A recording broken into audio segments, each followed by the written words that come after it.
fuck. Well, I guess this is the beginning of the show on YouTube. That's fine because the rest of this wasn't too exciting anyways, was it? No, that's okay. We All lost listeners we before. We talked about the stupid blizzard, and we're going to get into the fact that nobody's fucking listening to us. Well, let's blame it on the Super Bowl this week. Yeah, fuck that Super Bowl. Yeah. Fuck the fucking Super Bowl.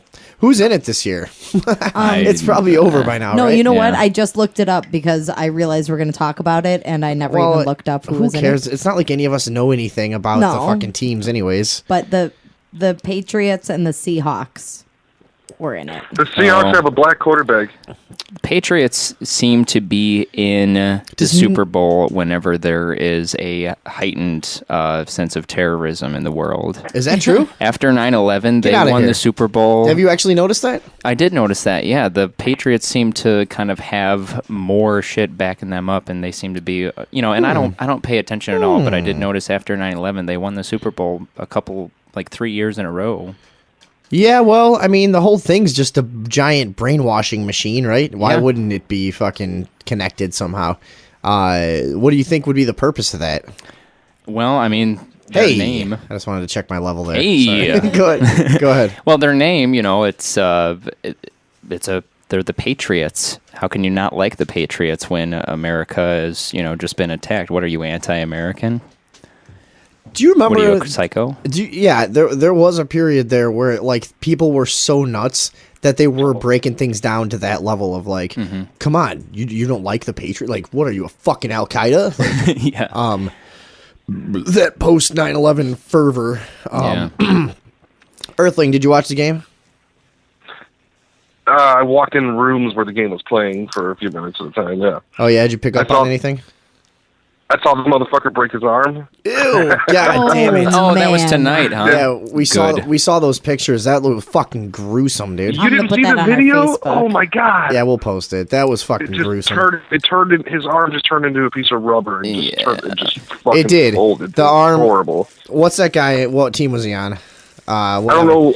He was on the dark colored team. I'm not sure what one that is. It's racist, but I don't mean black. I mean jersey. we had we checked out the pictures right before we came in here, and it It was was gruesome. it was fucking disgusting. It really looked like the guy just like he didn't have any bones. Like his arm was just made of was just a sleeve full of liquid and was just hitting the ground and fucking bending. Like, that's fucking gross, dude. And that's that terrifies you because this is a guy who's like a professional athlete in the prime of his life, probably just complete a machine, and he hits the ground wrong and his arm just fucking liquefies. Yeah. It looked Gross. fake. Yeah. I'm sure it's real, but Gross. it looked fake. It kind of had a Photoshop feel to it. But Yeah. what could that if one of us slips on the ice wrong, Yeah. we could just fucking turn to dust like we drank from that shitty grail, Whatever happened to that guy, if it happened to me, my arm would just turn into vapor. Yeah, I mean that guy. It just In the article I read about it, they actually used the word disintegrate. His arm disintegrated. Disintegrated. Oh my God. That's a career ender. Dude, so we don't really talk sports and stuff, but one thing I have noticed is football is fucking crazy, and I'm surprised that no one has ever died. Like, they're fucking these huge No, dudes. they have.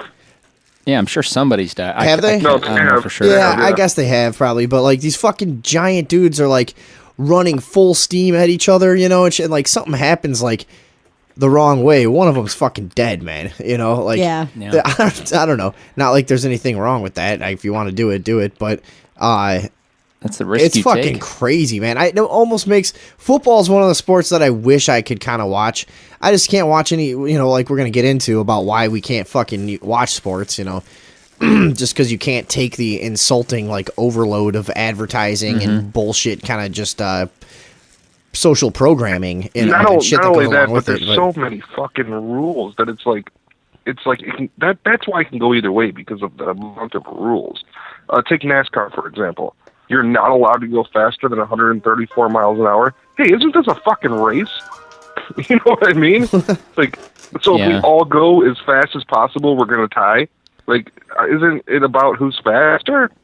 That's on top of that being a sport where you just drive around in a circle. Yeah. They Which is don't just drive around. There's 4 tracks during their season that aren't circles, but Well, you know what I mean. Yeah, but they're only allowed to go so fast, and these guys are only allowed to do this, do that. There's too many rules. So you think there's too many rules in football? That's why you don't watch it? Yeah, that's why I like hockey. Dude, if you fucking fight in football, you're getting fined $3 million and suspended for the rest of the season. Yeah. Hockey, you beat somebody's ass here and you get a fucking 5-minute break, you know? Well, football, like I said, football's all about, teaching the youth. And they really seem to use the NFL more than any other sport to have this sort of like moral authority stuff going on with, I forget, there was like a giant campaign about like spreading awareness about domestic violence because so many football players were hitting their wives. And it was like, why are you guys, you're the ones doing it. It's true. Like and then they push were this hitting their wives because of all the roids they're taking. They're all on roids, dude. You hear about it in baseball, but you never hear about it in football. But they're all on it in football. That's why. That's why they don't fucking investigate it. Totally. Humans don't get that big without help from chemicals. It doesn't happen as often as they occur in the NFL. Those guys are fucking huge. Yeah, they're not. They don't look right. Like superhuman. Yeah. Yeah, it's insane. David Box was saying they're overpaid. You could make that argument, yeah. Like we were talking about earlier, we had a phone conversation. They're all broke for medical bills after retirement because they're all really hurt. No matter how much, do they get overpaid or do they not get paid enough? Or should there be some sort of like a medical plan for them after they retire? Yeah, it's hard to really have the argument about them getting overpaid without it eventually becoming an argument about capitalism, because they're like, football players are like movie stars. When Tina Fey got paid, or was like the highest paid person in television for making 30 Rock, I didn't say shit. So it kind of seems like being a football player is kind of on par with being a movie star. So if we're going to say that they're overpaid, that goes along with a whole other slew of people who are the best at what they do in their profession, making the argument that they're also overpaid. Well, and isn't it just like, if the market is there, if people are willing to pay a certain price and buy a certain amount of merchandise, then where should the money go?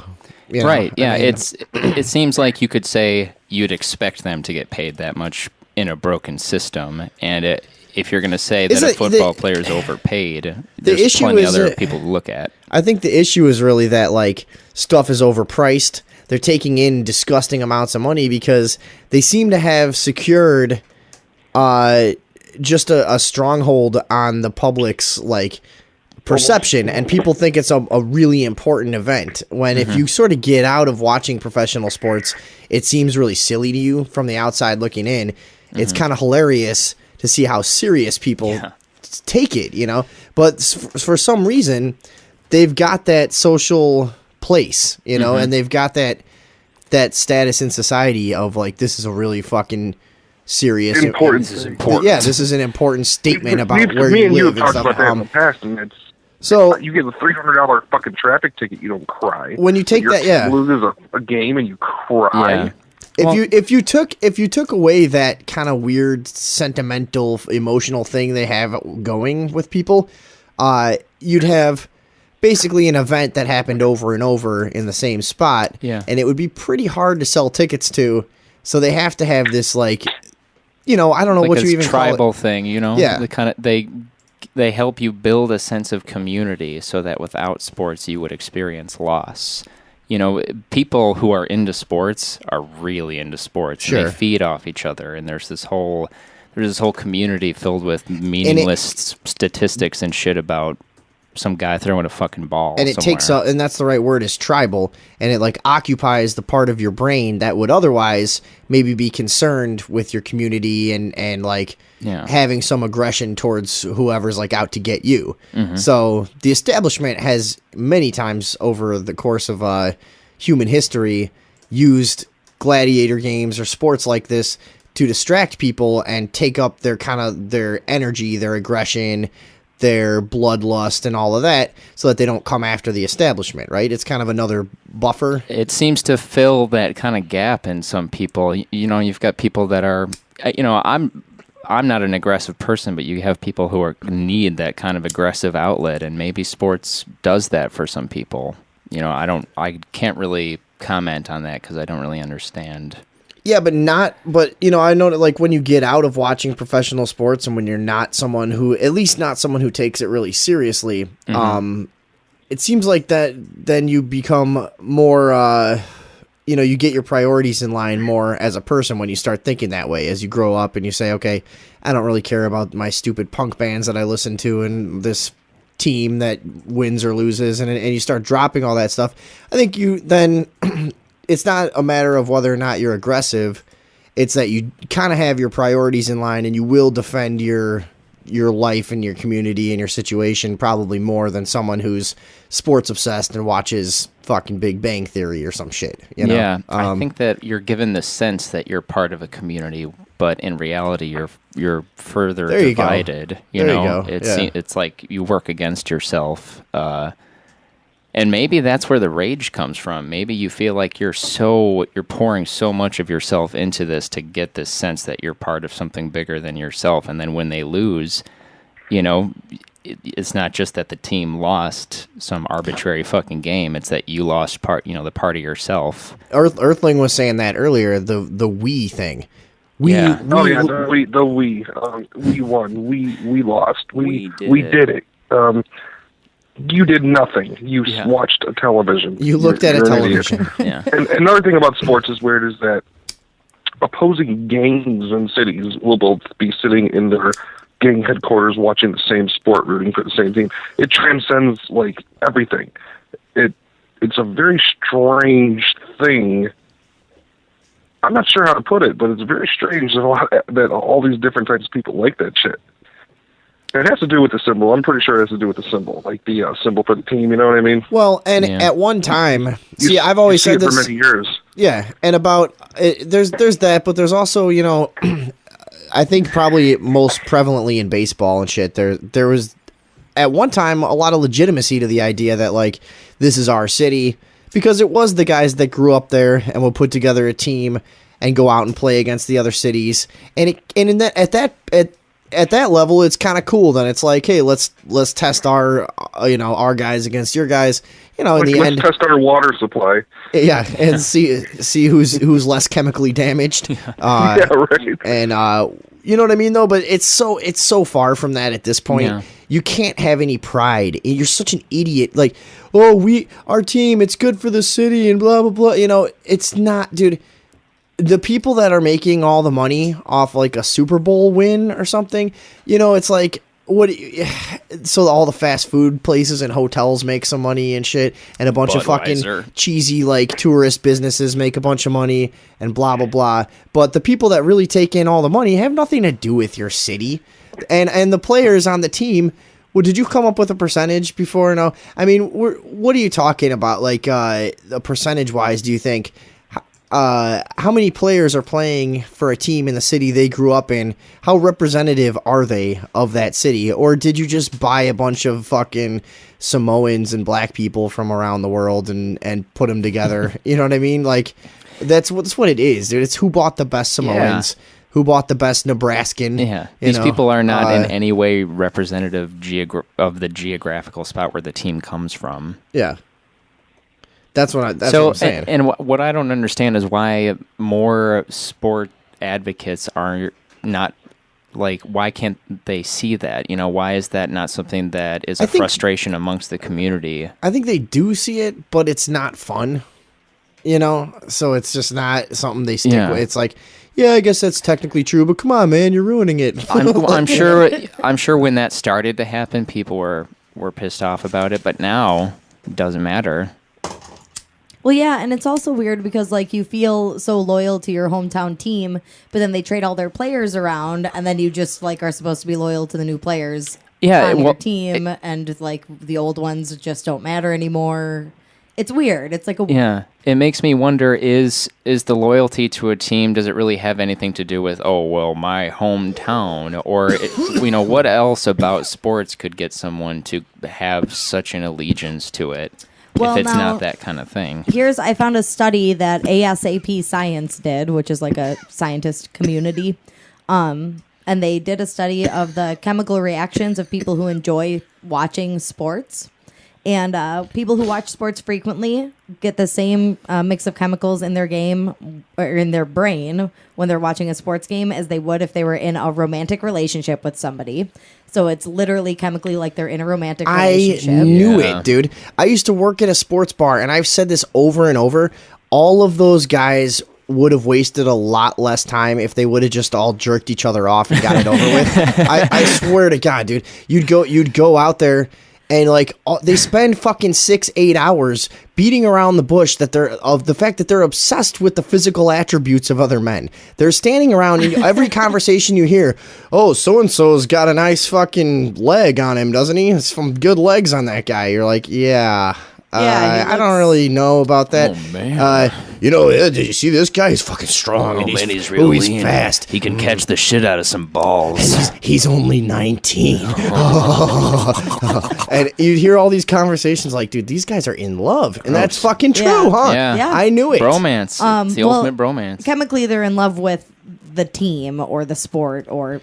Everybody, they can't wait to go talk to their bros about that sweet play. What's his name did. About it, the other thing about it too is that people who watch sports frequently, when they watch them, it triggers mirror neurons in their brain, which are the parts of your brain that make you feel empathy. So that's why people often express that we won the game, because in their brain it literally feels as if they did it themselves, as if they were really a part of it. Yeah, because they experience it so intensely. Right. Exactly. You know, I remember that from being a kid, but I'm as far as I'm concerned, that should kind of be something that stays with being a kid. You know what I mean? Yeah. Is that like?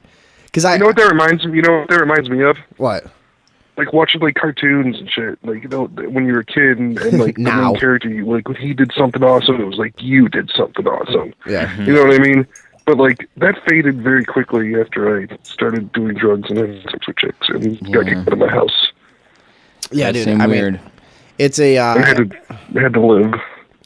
It's a thing that seems like it should stay with being a kid, but that just goes back to our point about how it's used to pacify a large. I mean, because we're strange. Sure. We're in the vast minority by not having given a shit about the fucking game today. Yeah. You know what I mean? I would think so, aren't we? Yeah. Yeah, At least Totally. What you just said, I heard back in the day, I forget who I heard speaking about it, but if you go back 50, 60 years in sports, it was a children's thing. And if you liked it and you were a grown-up man, you were like a creep weirdo. Well, And that's like true. That's how it was back then. or it was less obsessive and kind of people had more serious stuff going on. But what I was going to say, though, is being that we're such a vast minority, you can imagine it is a large percentage of men out there that they are really influencing through this arena, for lack of a better Yeah. It is weird, like even term. because we're from Chicago, so there's lots of Mexicans and shit. They take it. They buy right into it. Oh, They yeah. love it, you know. Everybody- Black well, people see, but love it. White people love it. Everybody loves it. But it is. I mean, and that's the thing is it feels good in a very primitive way. I guess you know it feels. And so you're saying it basically like it's similar to being in love or whatever. It's you can't resist a pretty girl that looks at you the right way. And it's hard to resist a big stadium with an awesome contest going on and fireworks and people screaming and it's fucking cool, you know. I mean, but it's how cool is it to watch the same thing with the same rules over and over? Right. You know what I mean? I mean, if they incorporated trampolines into football, I'd start watching it tomorrow. I mean, or something. Well, or, you know, like a football that if you didn't get to the end zone, it would fucking explode your arms off. I'd watch it tomorrow. Something cool, or a lion on the field, or something. I don't really see anything wrong with someone appreciating a good game. You know, like if you watch poker or anything that you enjoy watching, even just like a character in a fucking TV show. Some people watch poker. I watch poker. Yeah, I do, but a lot. it's like there's nothing wrong with appreciating the strategy and all of that shit. I think where it starts to turn people off is when players get idolized.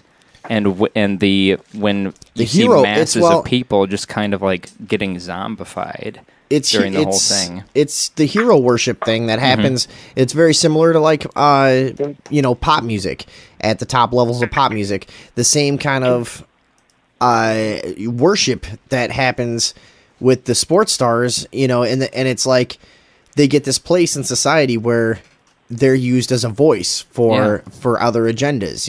Movie stars too. It's the same, and it's the same. I guess not to sound religious, but like idol, false idol worship or some shit, And it's a dangerous fucking thing when you create like these figures in society that kids will take their word as gospel. And I was the same way when I was a kid. There was a player on the Cubs called Andre Dawson, and if Andre Dawson had walked down my street smoking a cigar and kicking a puppy, that's what I would have been doing the next day. You know what I mean? Like, that's just fucking, if he was kicking a puppy down my street like a soccer ball while smoking 5 cigars at every angle out of his mouth and just shaking his dick at everyone on the street, I would do that the next day. That would be exactly what would happen. But you'd eventually grow out of it, right? No one could blame you. I don't know. That sounds pretty fun, actually. Now that I find that I mean, what are you waiting for? Yeah, but you know what I mean? Like, that's how much I liked Andre Dawson. I wanted to be whatever he did, I wanted to do. And how old were you? When I was like 7 or 8. Yeah, you were not even double digits. Yeah. But like I was saying to you earlier, but that's what I'm saying. That they have these guys from every sports team that's famous, and like everybody else is just a nobody. Yeah. Like there's 3 players on every sports team that are making like 11, 20, 60 million, and then everybody else is making like 1.2. Yeah. It's kind of weird. So what do you think the significance of that is? I make to create idols to sell jerseys because, they don't even, I'm pretty sure most guys don't even have a jersey in mass production. You know what I mean? Sure. It's not like they have every player. They just have like the top 3 that they build up. So are you saying they need to prop up a few guys so that there's a big difference between them so they can properly have like this idol status? Yeah, well, that's the formula. It's the motivator to get good athletes. Yeah. And I do remember times when I still did watch sports that they would stimulate a star. They would stimulate stardom of a particular player. They'd hype one guy. You know? This guy's going all crazy. Look at him fucking sliding around and saying dumb shit after the game. I think we should win better, more, and lose. Oh, they're infamously morons. All sports stars are infamously morons. And Any even question? If they're not morons, the problem is there's nothing smart you would be able to say. Hey, like we just played a fucking game. We lost it. What did you think you guys could do better? I think that our defense gave up too much points and that our offense didn't really get the job done. And not only that, but what else are you going to say? Are being asked from a fanatic perspective too. Sure. So they're super strange, and they probably don't understand the question because it's like, oh, what do you think is the best way to do it with, and how do you work with this guy and that guy? And that's just not how it is, and they know it, so they just have to give some stupid answer because the question's so stupid itself. Those interviews after a game are always so bad. It's like, can you just take a second and try and peer through all that adrenaline rushing through you and put a sentence together for us so you don't look like a fucking idiot on TV? But there's nothing fucking smart that they could say. Yeah. Even if they wanted to. We were talking about earlier David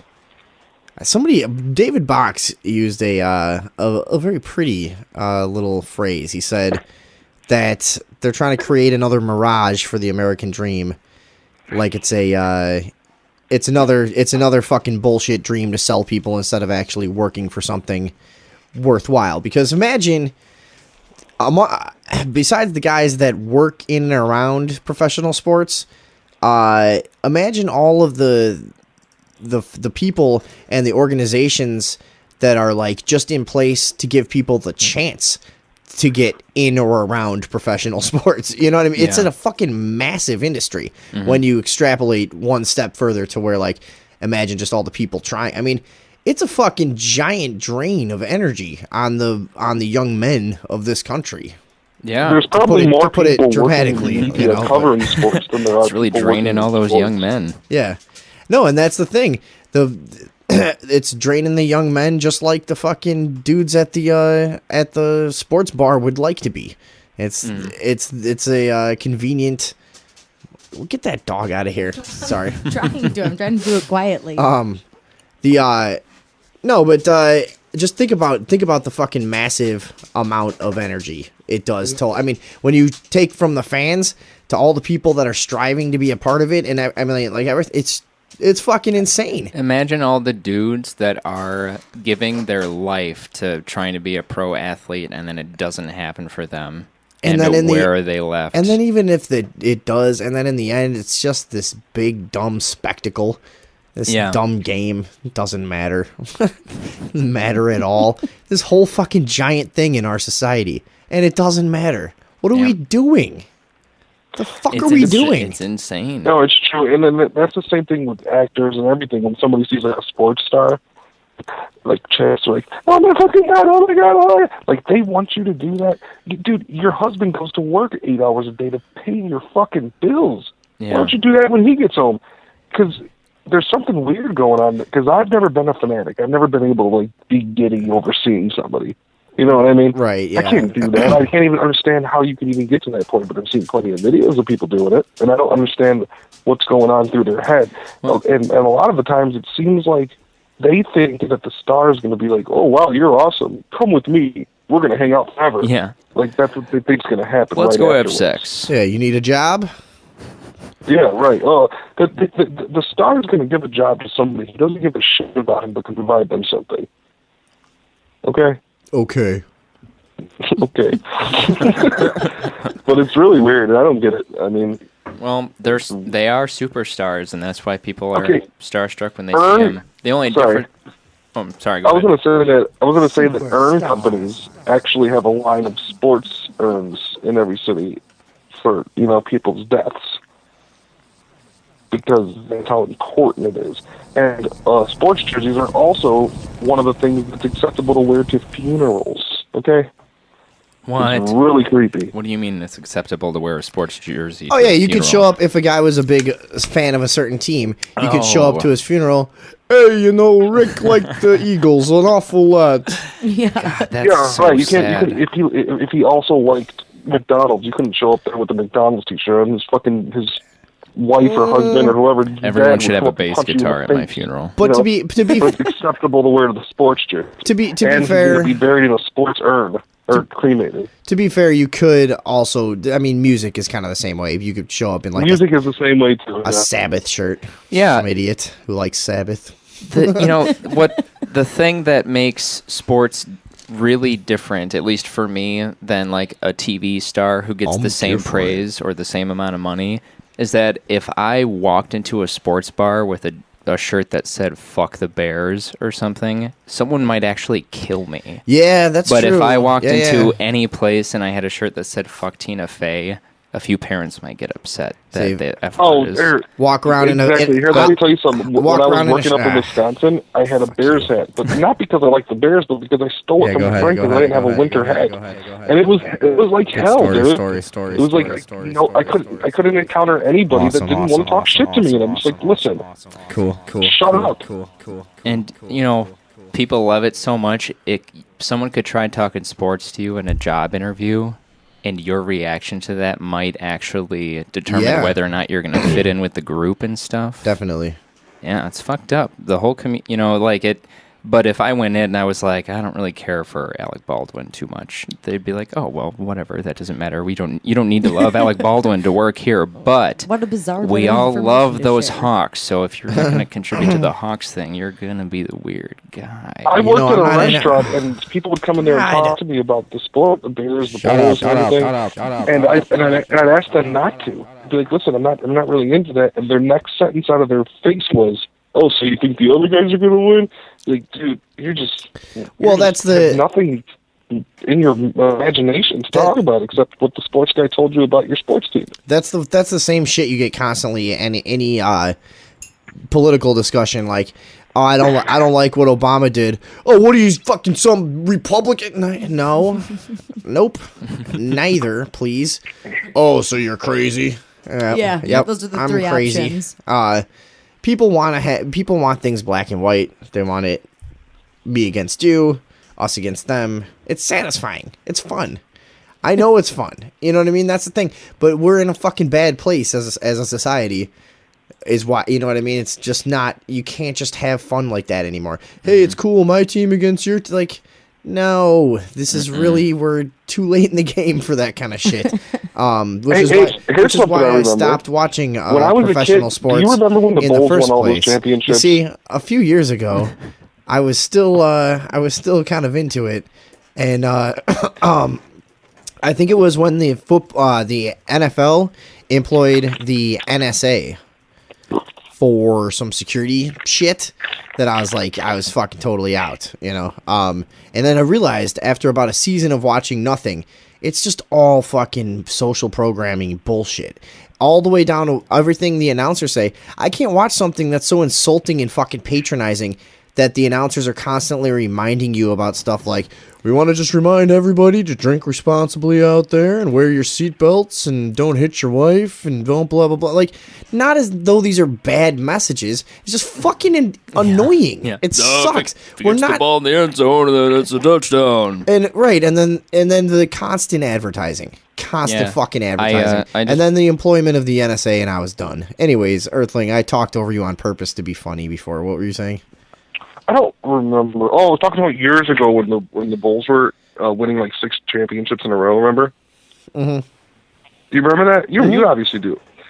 And after they won, like, I didn't live in the city. I lived in the suburbs. You know, everybody who drove past, everybody just starts beeping their horn and screaming out their car windows and beeping their horns. Everybody was doing every car that passed. Yeah. But for what? To who? Who were they beeping their horns to? People that knew they won? I guess. I don't get it. I really never understood it.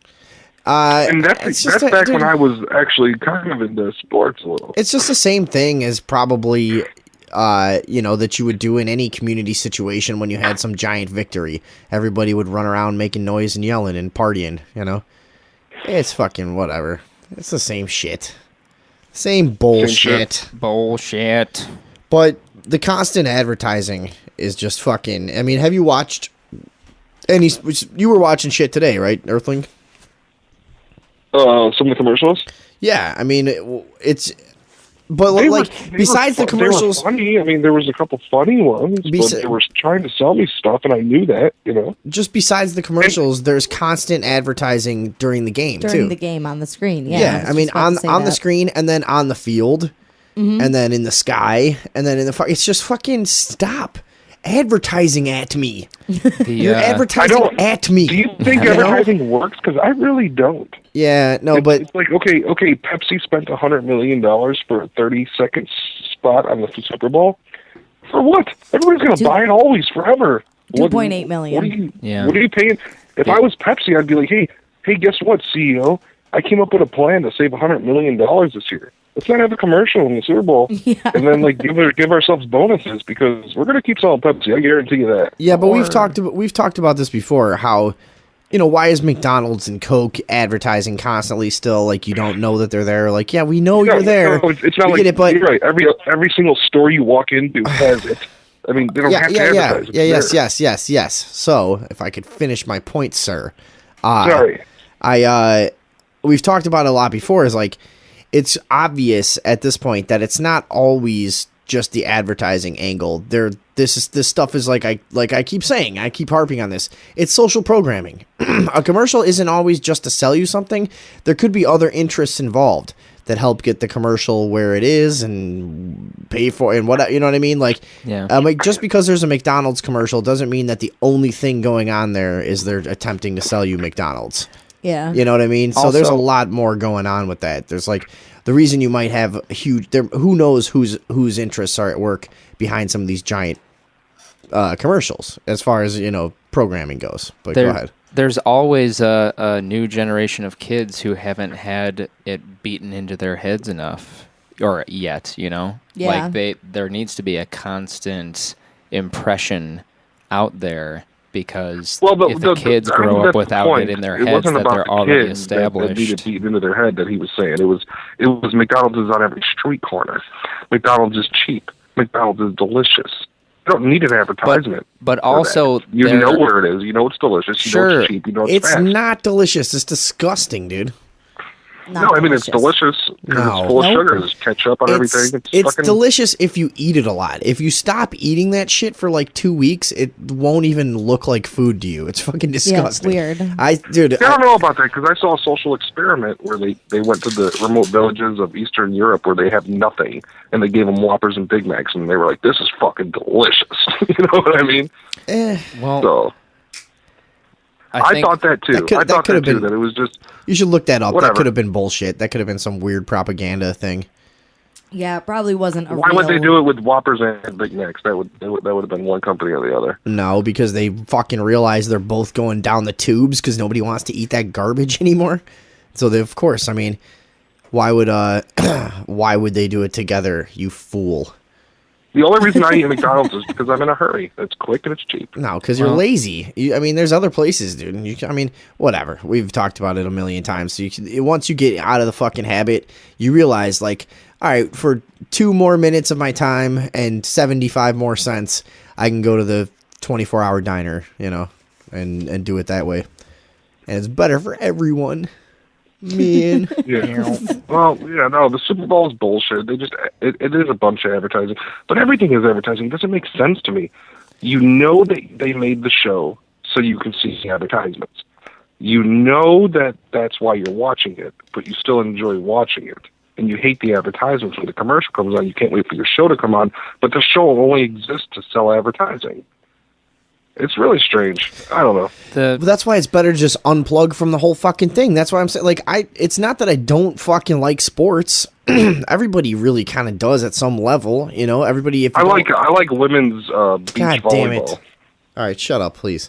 Everybody kind of likes sports at some level. If you don't like to play one, there's something you like to watch, you know. Unless whatever, you know. But I just can't be a part of it. You just can't. You just get sucked into all this fucking bullshit if you try to give it any place in your life at all. Yeah, I can't care enough to even get started. TV in general too. It's just the advertising and social programming stuff is just so fucking overwhelming that even if you watch this stuff with like a keen eye and you think you can protect yourself logically from any kind of weird messages they're trying to fucking get, you just can't. I mean, it's just too constant. It's a complete onslaught. Yeah, exactly. Onslaught of what? I'm TV-less. I can probably say that. Yeah. I've been TV-less for like 2 years, and that's another thing that you notice. It like at first it seems like, dude, I can't get rid of TV. This is gonna be nuts. What am I gonna do? I think it probably takes 10 days until you're completely used to not having it. Yeah. And then everything is laughable. And then it's all stupid, dude. When I walk into a room, because like it's not like I don't watch entertainment. I pull up YouTube every day and I find something specialized exactly what I'd like to fucking watch. Mm-hmm. You know, something whatever. And it's a much better system anyways. And you know, I'll walk into a room now where people are watching TV and it just looks so weird. Like they just look all gray and disgusting and like people like they get sucked into it. Just that vacant fucking stare. And there's nothing else. The computer doesn't do that. When everybody's standing around watching a YouTube video, there's not that mouth open fucking thing where you walk into a room and you go, "Hey guys," and one person kind of goes, "What?" Yeah. Hey. No, they're like, "Hey, dude, check this fucking shit out. It's awesome." Dude, it's bad for you. It's fucking... And you know what? Remember I told you before, something I like to do a lot, and I like to explain to people who love TV, is when you walk into a room of people watching TV, imagine the TV isn't there, and then look at them. Yeah. Would there be any other situation where that's acceptable? Yeah. If you walked in the room and there was just a candle on the table... And and 3 people just fucking mouth open, just fixated on it, you'd be like, dude, where's the fucking acid? Come on. Yeah. You didn't tell me we were doing acid. But the television is basically 3 people on acid. They're about as useful as 3 people on acid. Yeah. 3 people watching a television thing that, and you know, I'm like 95 years old. Yeah. A television thing. Kind of program. Some kind of program, Patty Duke or something. I'm looking at porn. But Shows are even called programming. it's Kind of funny. Yeah. Well, so the way that people are just so captivated by it is fucking creepy, you know? And that used to be me. I remember lots of parts of my life where I'd have the TV on and I'd be thinking like, God damn it, I'd really like to go do XYZ, whatever, but I just can't fucking stop watching this fucking TV. Like, I need to see what happens next. I don't know. I just can't. And then eventually when you force yourself to turn it off, it was like a spell had been released. Yeah. Do you remember that feeling? When you turn the TV off and it's just like, oh, God damn it, my neck loosens up. I'm like, I can get away from this thing. I thought I couldn't get away from it, but I made myself turn it off. Yeah. And now my fucking life is normal again. You know, I was like, this wizard was fucking, you know, some weird, like, you know, Rasputin fucking box just dictating my every move. It is. I know. No, I understand that feeling. Yeah. Definitely. Isn't there something about Solomon's key? Like the TV is like a tool that is referenced in the story of Solomon. I don't know anything about it, but like, is that a thing that rings any bells? I'll look that up. I'll bring it to the table later. Well, definitely due to our research from our other show, Conscious Nexus, we found that it does change your brain waves to alpha waves, which is waves that are prominent in people who are under hypnotism. And that's true. That's fact. So it does hypnotize you. And we learned that if you never watched TV before, like you were a jungle person, it would take you like 3 hours to get into that state. But if you watch it regularly, you're into it within 10 seconds, which is why many people find themselves watching shows they don't like. Yeah, sorry, I was fixing something on the computer. You're talking about how it changes your brainwave pattern from alpha to, or from beta to alpha, or whatever, one or the other. Well, they're all happening at once, but the predominant brainwave would change to alpha. Right, and when which is what hypnotized people experience. And like I said, that if you watch it all the time, you are in that state within 10 seconds of looking at the screen. Basically, when you're in that, and when you're in that alpha brainwave state, you don't have, even if you understand things logically and you understand that you're being programmed, you don't have the capability to discern. Literally, your brain, even though you think you have the logical... No, you do, but your subconscious absorbs it regardless. Okay, fine, but you don't have the ability to like block it out, is what I'm saying. You know. Right. Well, you do snap in and out of it when you're watching television. And did you already say this? This has to do with the flicker rate, and that's what the flicker rate of a television basically is. What hypnotizes you and makes it so that you can't fucking even decide if you like something or not.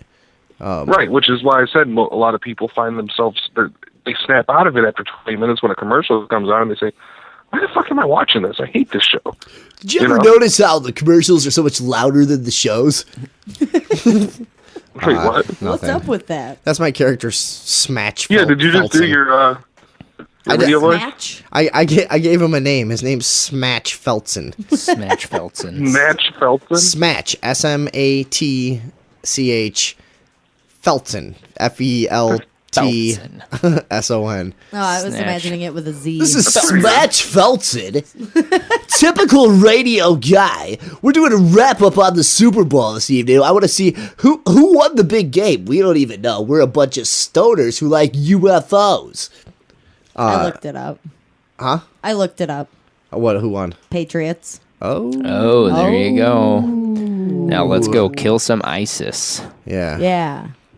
They're real. So you were serious about that earlier. You think the Patriots win when there's like terrorist activity? I haven't looked into it at all, but it's something that I noticed after 9/11. I thought it was just kind of funny that when the nation is going through that kind of thing, that the Patriots would win so many Super Bowls in a row. And here we are guys, again. Hang on a second. What do you guys got going on next hour? Because my phone's very hot and it's going to explode. That's an interesting theory, though, that like the team names and symbols could represent something in like the human archetype.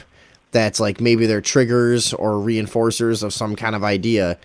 So when they need a certain fucking sentiment to prevail in public consciousness, it helps to have like the prevalence of a certain symbol and word.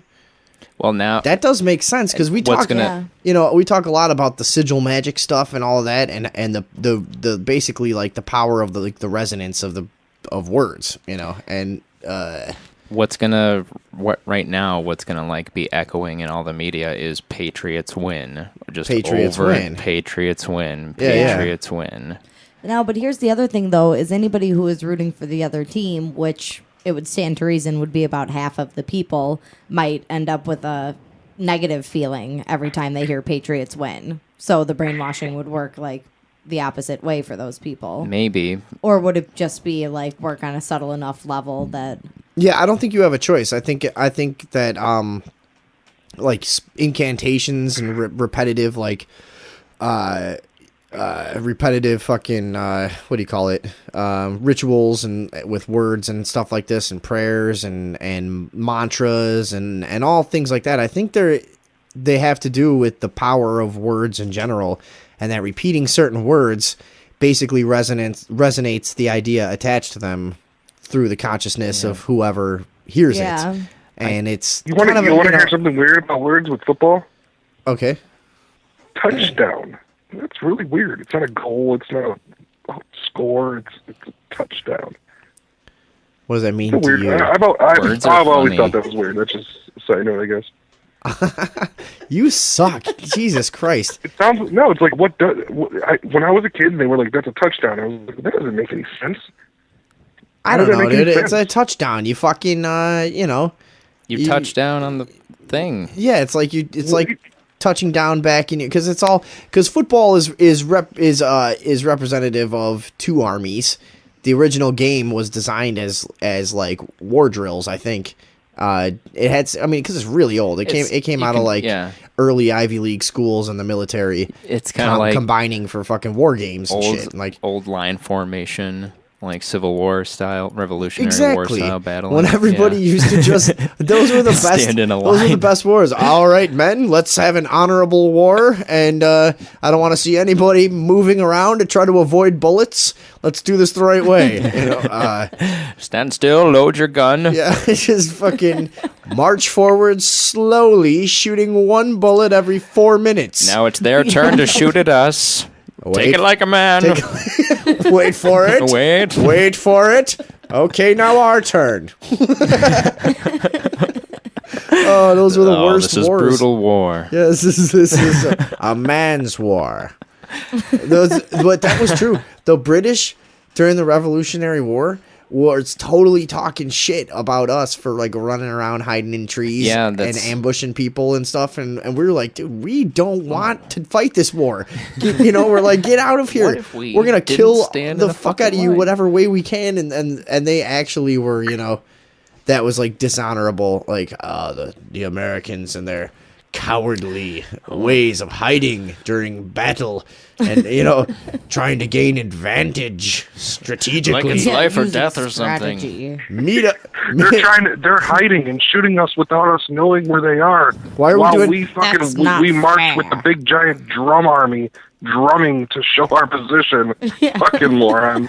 Like my British voice was just like a generic like oil baron voice or something, like from the early 1900s. What the fuck? Are we doing a break? I felt like I was going to say something and I'm not. All right, well, I guess that's the end of that conversation. I kind of wanted to say one last thing about the advertising thing. Oh, yeah, take it away, bro. I'm thinking the constant advertising, and you think everyone knows about McDonald's, so why do they need to keep advertising? But how many people say, like, oh, well, I grew up with McDonald's and that kind of thing? And I think it's about targeting young people and making it known that you're an establishment and that you're established and you've always been there and you're not going to go anywhere because you've been around the whole time.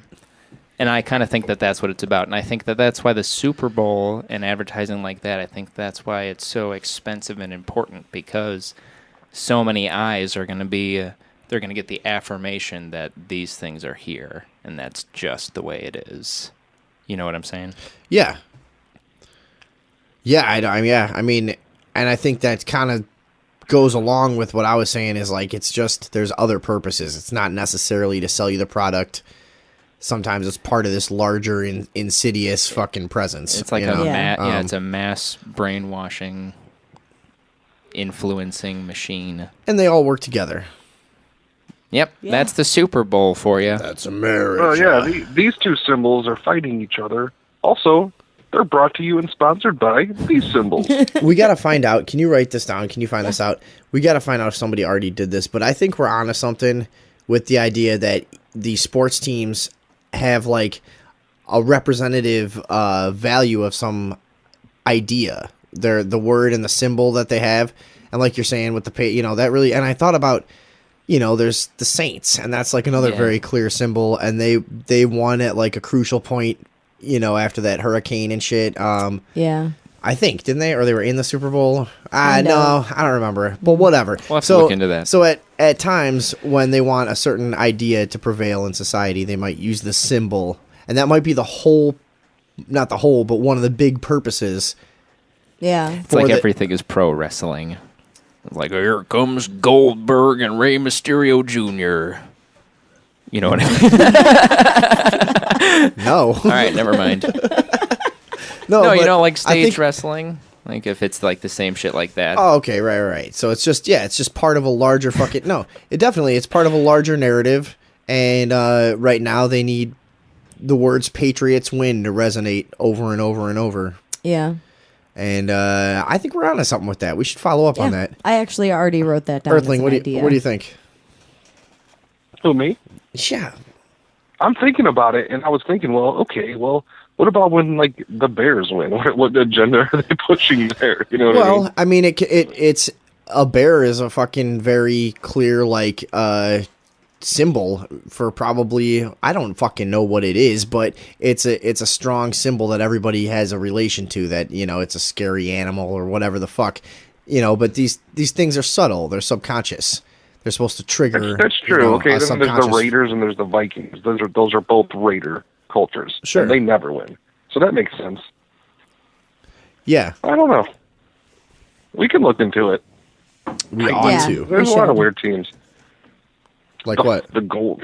Yeah, there could be something to that. I don't know. Like, what are some weird teams?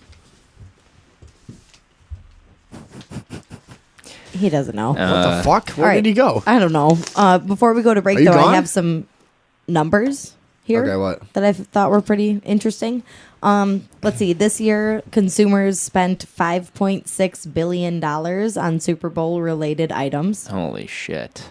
5.6 billion. Okay. Consumers. So that doesn't even like include what would be spent on advertising or that's a lot. If we skipped the Super Bowl 1 year, if we just took 1 year to not do the Super Bowl, I'm sure the money that would not be flowing could be used to like solve world hunger. 30 seconds of advertising averages $4.5 million during the Super Bowl. That's awesome. So all that fucking money for a guy throwing a pigskin around. Well, we were going to do it for the Sunday Evening Overdose, but they pulled our episode. They pulled our ad? We had it all lined up. Yeah. For the Super Bowl. It's really not that expensive if you're serious about your fucking business. We had an ad we were going to run. No, it's not that bad. Any other numbers there? Yeah, I guess that's true. Yeah, the other set of numbers that I thought were pretty interesting. People will spend 10 million man-hours preparing food for Super Bowl parties, which is the same amount of time as was spent making the movie Avatar. Interesting. Think about it. That's what's so weird about the Super Bowl, though, is that even not sports people who like don't care about sports care about the Super Bowl. It's like a national holiday. Yeah. I remember last year they were saying that the national crisis was a wing shortage. You guys remember that? Was that helium you said? Helium. So now in retrospect, how silly does that sound? But at the time, they were actually reporting on that. Yeah, I remember the great wing shortage of Aught 14. Who doesn't? I think that was one of the first stories we reported on this show, if I remember right. Was it? Yeah. All right, we're going to go to a quick break here on the Sunday evening I'll Overdose. call you guys back in about a half hour. Yeah, we will be back in just a couple of short minutes.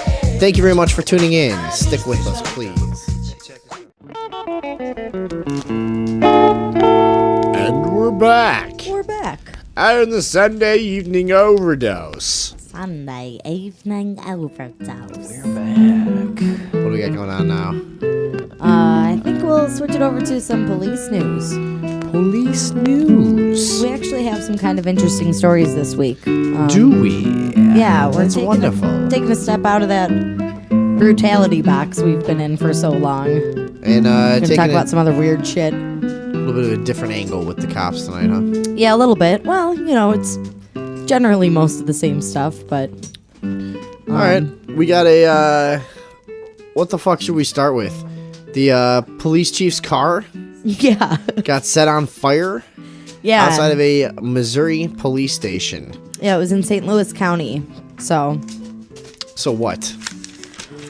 well, we know that people have been. There's been some turmoil. Has there been something going on down there? Yeah, well, I heard a couple things a little while back about. All right, so we had Beverly Hills, Missouri.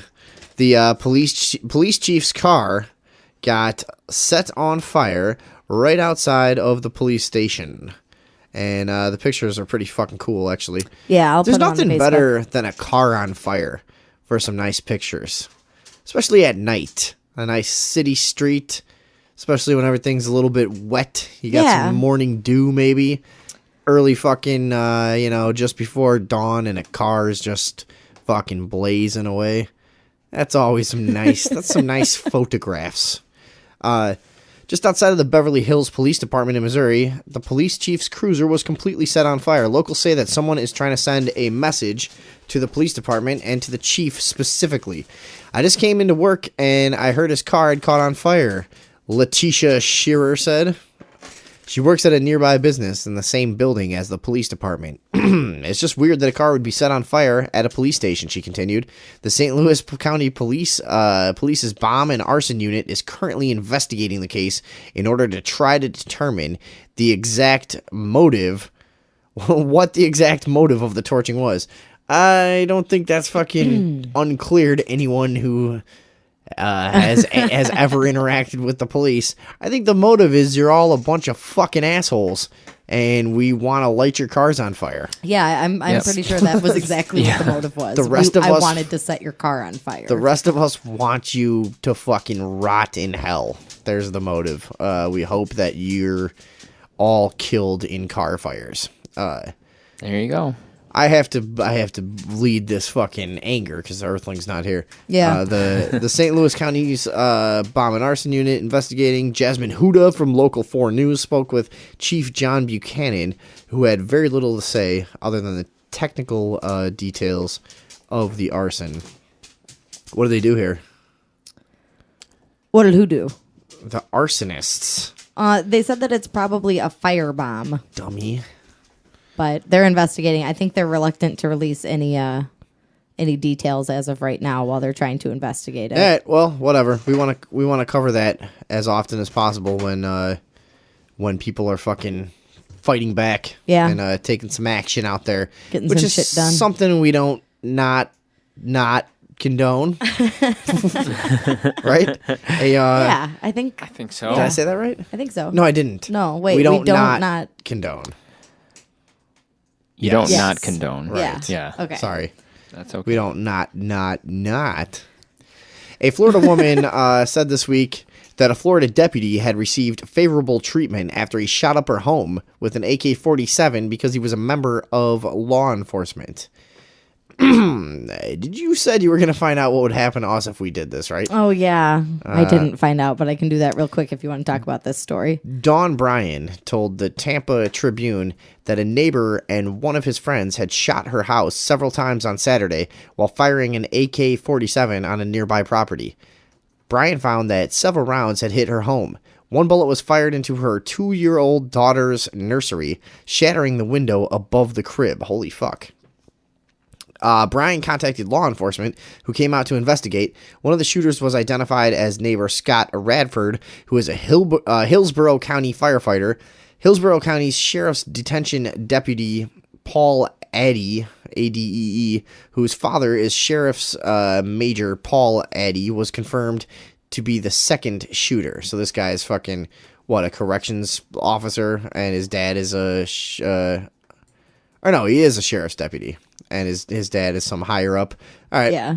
So she said that the deputies who investigated the case did not collect any evidence, including an AK-47 round that was still on her porch, and no one was charged.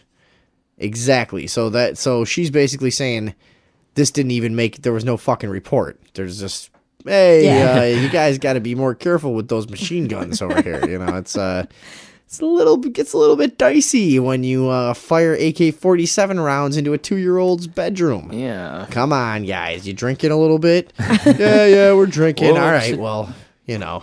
You know better. Tone it down with the machine guns. Won't happen a again. little bit. But that's I mean, what else would you expect? They're a gang. This is what people need to understand. The police are a gang.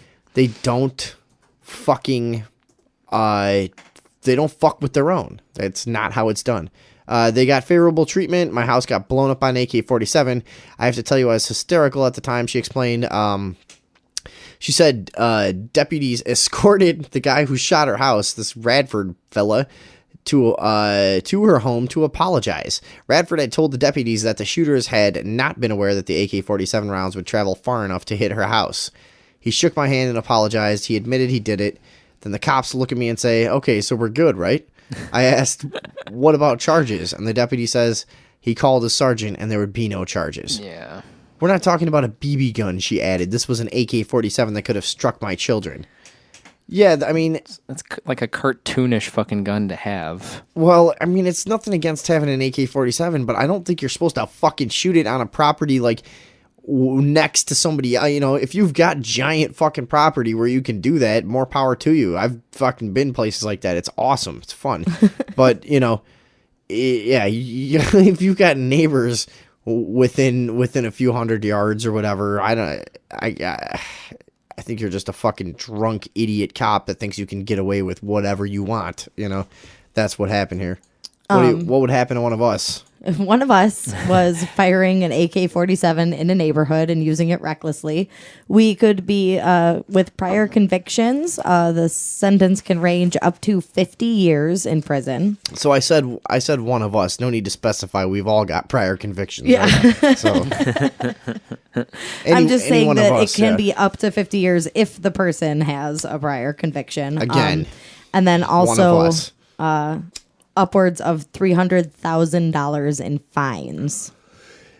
And what would you think if I shot my neighbor's house with an AK-47? You think they'd walk me over there and say, so we cool here? Or So we're cool, right? we good? Yeah, that's exactly what they would do. No, that's not what they would do. You mean? You'd be labeled a Yeah. terrorist. Sorry. Yeah, So- we'd all be terrorists. What's gonna happen with these guys? Nothing. She's raising a Nothing. stink in the fucking media, though. Good for her. Yeah, good for her. Good for her. One of us did it. There'd probably another gun control argument Where was that? Yeah. in the media. Where did that happen? That was in Florida, Near Tampa. near Tampa, Florida. All right, well check that out. The Tampa, Florida crazy cop that shoots every. Look that up. What else? Look that up. What else? Who's this fucking bitch? Christiana. Oh wait, I'm not supposed to swear about serious topics. Sorry. We've This learned young that from our lady. YouTube comments. So we got the story of Christiana Coignard. Coignard. I've been seeing this story everywhere, and this has a video that goes along with it, right? Well, people can Yes. check out the video. We just got this article, whatever. I don't think the video doesn't have any fucking audio, so everybody's seen it. The 17-year-old girl who had been a high school student in Longview, Texas, walked into the Longview police station at about 6:30 p.m. on Thursday evening. She picked up the courtesy phone for after-hours visitors and asked to speak to an officer. Moments later, she was dead, shot multiple times by police. But why? 3 officers have been placed on paid leave by the Longview Police Department in connection with the shooting that killed Christiana before her life had a chance to begin. What led them to open fire on the lone teenage girl remains unclear. So, what do you know about this? They allege that she had a knife, and apparently also a mental illness. How old is she? 17? 17. She looks like a tiny little blonde girl. She looks very, very non-threatening. Yeah. Physically. Yeah. Right? But don't reach for the Absolutely. taser first. Yeah, I mean, or... Eliminate her. She's a huge threat. Don't... She's got a knife. You know, and these guys are wearing fucking, like, bulletproof vests. They've got 9 weapons on them. They're fucking probably 3 times the size of her. And it's just this... she's justifying it. Let's kill her. You know. Yeah, exactly. Any reason to just murder her. Yeah. It seems like it was a gang rape that probably went wrong. Like they were probably, like what, a 17-year-old girl brandishing a knife? This dog could take her out. According to the police, when they went out in the lobby, let's see, she came at the officers with some sort of weapon. Neither Longview Police nor the Texas Rangers, who are now in charge of investigating the fatal shooting, would say what the alleged weapon actually was, but Longview Mayor Jay Dean described the slain teen as a female wielding a knife. When police arrived to assist her, that's when she confronted them, said the police spokesperson. She brandished a weapon. I did not know what kind it was, blah, blah, blah. It all seems a little weird. Nobody's saying what kind of weapon it was. Yeah. Seems like that would be pretty cut and dry. Yeah. You know what I mean? Especially if it was a weapon that got her killed. Yeah. It sounds to me like it'll probably come out later that it wasn't a weapon, but it looked like a weapon. Yeah. You know, it probably, it was a fucking mirror and the light glinted off of it, and it was a fucking little, makeup kit or some shit, and she looked like a fucking... Then all of us were demon. yelling She so looked much like a that we demon. couldn't hear her explain anything. Yeah. Hello? Hello. Yeah. Yeah. Yeah. I was just calling to see what you mofos was getting jiggy with. What, you're not listening? No, I can't listen without the delay. All right, you piece of garbage. Well, then you'll have to just try to pick up from here. We're talking about that 17-year-old girl that was shot in the police station in Longview, where, Texas? Yes, Texas. Down in Longview, Texas, the cops decided to fucking blow this bitch away and then say that she was brandishing a weapon at them. But, she's, of course, she looks to be about like 115 pounds, She have a Tiny. She have a looks gun? tiny. Yeah, she's a tiny little girl. What? Did she have a weapon? No, she didn't have a gun. They're saying she had a weapon. They're not saying what kind, and their spokesperson isn't saying what kind, and they're basically tightening up on this. I'm predicting right here, right now, that they're fucking eventually gonna have to admit that there was no weapon, but they're gonna say that they thought there was, Yeah. and they may very well have, because they're all a bunch of paranoid fucking maniacs at this point, and rightfully so. Like we've talked about this before, this stuff goes back and forth, in the way just builds energy in the way that like we're scared of cops, rightfully so. Now they're scared of us, rightfully so, and back and forth we go, because they've pushed us to the point that they should be fucking afraid. But that's not helping anyone. But a Yeah. 17-year-old girl, though, that's... Right, but that's what but they're paranoid maniacs at this point. And but I'm just saying, almost from a fucking angry macho point of view of like, yeah, they should be afraid. They really should be at this point. If anyone was part of an organization that had caused the public so much fucking harm and harassment and wasn't afraid, they'd have to be fucking stupid, Yeah. Every or cop, just oblivious. Every cop has to be afraid for their life constantly at this point, and that's... Hey, is there fucking shit on in the background, stupid? No, like what? What am I hearing? Some stupid echo. But no, they're all completely fucking paranoid at this point. Just completely just gone nuts. Yeah. Out of this world. So they kill this girl. No idea on the weapon, though, right? It seems so weird that they wouldn't comment on the weapon at all. Well, I've Yeah. seen a Like- couple of articles that really vaguely describe it as a knife. Yeah. But, like, they don't say, usually they're like, oh, it was a 6-inch hunting knife. Or, if it's a gun, they tell you exactly what kind of gun. It's been, like, super vague and kind of, like, unclear as to whether They'll they even usually, know. and you know what? When they know what the weapon is, they love just repeating it over and over in Yeah. the media. And this shit is, I mean, do you know how many fucking people, the way that this stuff works in and around police stations, the media has their ways of getting information. People in and around the police station know they can make a few bucks on the side for doing some stuff and maybe leaking a few things. And it's really just how it fucking works. It's not like a super insider-y fucking thing. What the fuck is this You dog have a doing? dog there? Yeah, there's a dog in here. What's outside? The dogs just went nuts. There must be an animal outside. There's a It cop must be outside. it must be an abominable snowman. Is there something out there? No. Fucking dog starts going nuts. Yeah, there probably is. There's a lot of animals around here. Yeah, probably barked it away. So, All right. It's all right. sorry. So what the fuck were we Excuse saying? me. Sorry. Me? No, me. No. The, whatever. They're a bunch of paranoid maniacs. Is that what I was fucking saying? I don't That's even what. remember. Yeah, you were saying that to me. Earthling, what was I That- saying? What were you saying? All right. They never even mind. expect a 17-year-old girl to try and fucking shoot him in the face or something. Or even just that, hey, it's justified. She's lunging with a knife.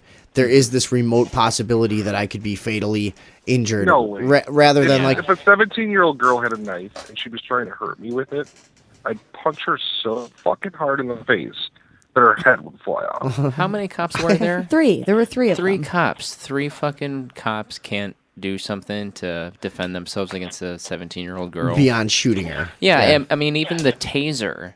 3 dudes with tasers that are just as readily available as the fucking gun, and they can't use those? That just seems like insanity, no matter how Yeah. you cut it. And them being secretive about the fucking weapon that she allegedly had only makes matters worse. It should be pretty cut and dry. You don't know what kind of weapon it had. Did you look around the Oh, that's- ground after she fucking you blew her away? That's what I'm saying. It's not like a fucking secret or like a really insidery thing to know that like this shit all gets leaked routinely to the media. There's a whole system for this and whatever. People might make a few extra bucks and whatever. And if the weapon was known, it would probably be out. I would think. Don't you? Yeah, absolutely. Well, and like you said, they love to just harp on that stuff, too. Hey, Earthling, are you on speakerphone or some shit? I don't understand what you mean. Are you on No, speakerphone or something? No, I'll try to call you back in a couple of minutes then, because I don't know. Yeah, I got some echo. I can't have your shit up. So yeah, call us back. All right. So we had some cops shut down. No, it's fine. Who cares? Let them do it. The dog is sitting at the back door because the fucking garbage cans are out there. So there's gonna be animals coming up, dude. There's nothing you can do. Let them go. Who cares? Cops shut down high school kids. We're broadcasting from like the edge of the woods here, so there's going to be a lot of problems when we do the shows from here. Cops shut down some high school kids trying to earn money by shoveling snow. Bridgewater, New Jersey. In America, land of opportunity, you are free to... I'm not going to read this stupid article. And these horrible writers. Listen to this fucking idiot. In America... quote, land of opportunity. You are free to pursue your dreams of financial freedom, provided you have filled out the proper form and been extorted to the proper bureaucrat. So, whatever. It's the same kind of shit we talk about. I don't know why it just irritates me when people just write it all douchey like that, Yeah. So, out in Bridgewater, New Jersey, 2 teenage boys are getting a hard dose of statism, according to this guy, Matt Agorist, on, Free Thought Project. I like Free Thought Project. I don't like this writer. 2 teenage boys from Bridgewater, they were out there, going door to door? Yeah, they were passing out flyers, trying to generate business. Work up some money, shoveling driveways in the fucking blizzard, and they got shut down, huh? Yeah, they got shut down big time. And so what? The chief of police ended up coming out and saying this is because it's a state of emergency. No. First, he said, You can't do that because you didn't get a license, a solicitation Need a license, permit for that which shit. says costs here- $450. That's what he said originally. The cops gave the kids a lesson in statist economics, which consequently closed their shoveling business. Right. Yeah. No, and then later he like kind of backpedaled and he was like, "Well, no, I wasn't. It wasn't just because of that. They were out in the state of emergency." And He said, "We don't make the laws, but we have to uphold them." The classic cop excuse for doing bullshit. Yeah, that's. I mean, that's your classic excuse for anything you want to do in life. Is like, look, I don't have a fucking choice here.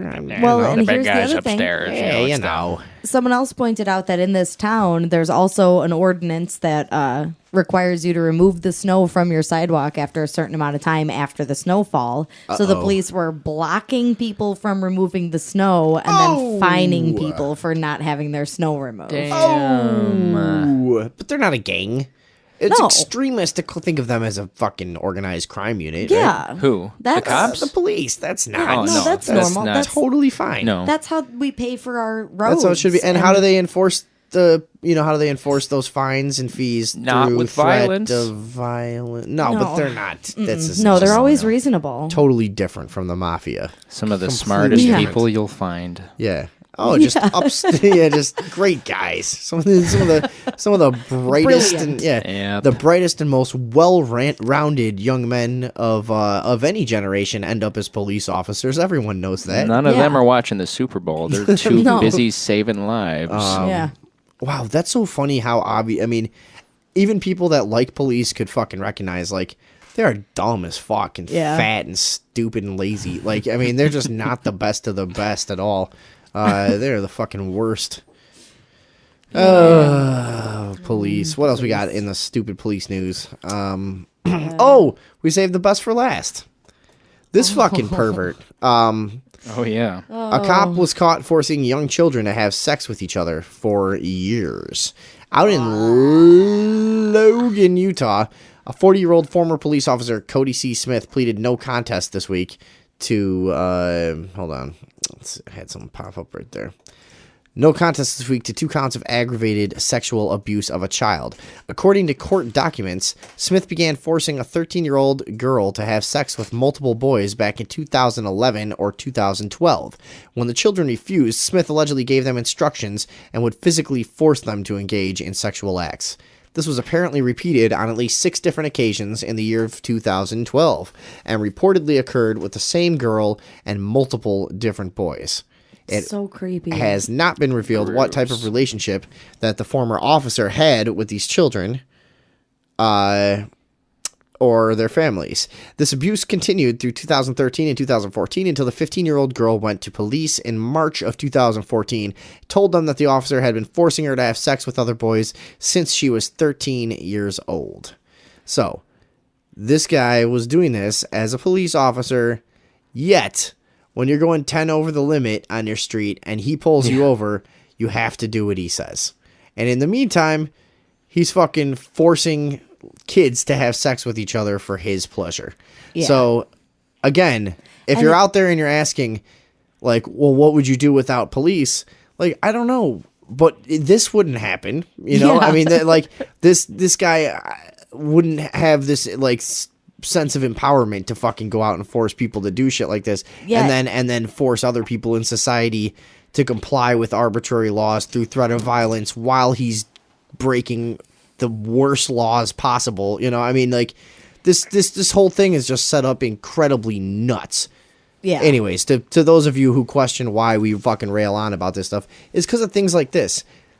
There's no guarantee that cops aren't doing shit like this. The job you know, description. Oh, I'm sorry. Go so, ahead. no, nothing. I was going to say the job description attracts the worst kind of people. And it's like, and it's the idea that they have this moral authority to, like, pull you over and do things and fuck your life up because of something you do wrong. Yeah, half of them are doing shit like this behind the scenes. You know, not like this maybe, but Yeah. something illegal. You know, Yeah. Earthling, are you back now? Yeah, back. All right. So what the fuck was going on with this guy? Oh God, he's horrible. What's going to happen to him now? He's going to jail for a long time. Yeah. Well, you said it's the worst law ever, but if you look at the history of all this shit, if you molest children, you're out in 3 years, and you know what I mean? And then you get a job at the TSA, or whatever. You don't go to jail for very long for doing that. You know what? I think I kept saying NSA earlier. I gotta amend something. I kept saying NSA earlier in the fucking Super Bowl thing. The NFL used the NSA for security when I meant TSA. Okay. I think I said that earlier, and that was really stupid. Confused. Yeah, but I think I said NSA instead of TSA. But go ahead. Sorry. No, that's all. I mean, just you never really. Those guys really don't go to jail for very long at all, ever. I guess they get fucked in the ass and beat up in jail, but they're not there for very long. This guy, let's see, he's going to get sentenced on March 11th because he pled no contest. But apparently the judge is going to be incredibly hard on him and is not likely going to show any leniency. And he's facing 6 years for each charge, which would pretty much put him in jail for the rest of his life. However, that's what I'm saying. He gets 6 years per charge. So say he only fucked one kid or did something with one kid, he'd go for 6. He'd be out in 2. You know what I mean? I hope he gets raped with a rusty pipe, and it'll be while his face gets jammed in one of those corrugated concrete floors. Let's not forget that in some countries, this shit's totally acceptable. What he did, depends on where you're sitting. So it's a cultural thing. Yeah, we don't know where he was from.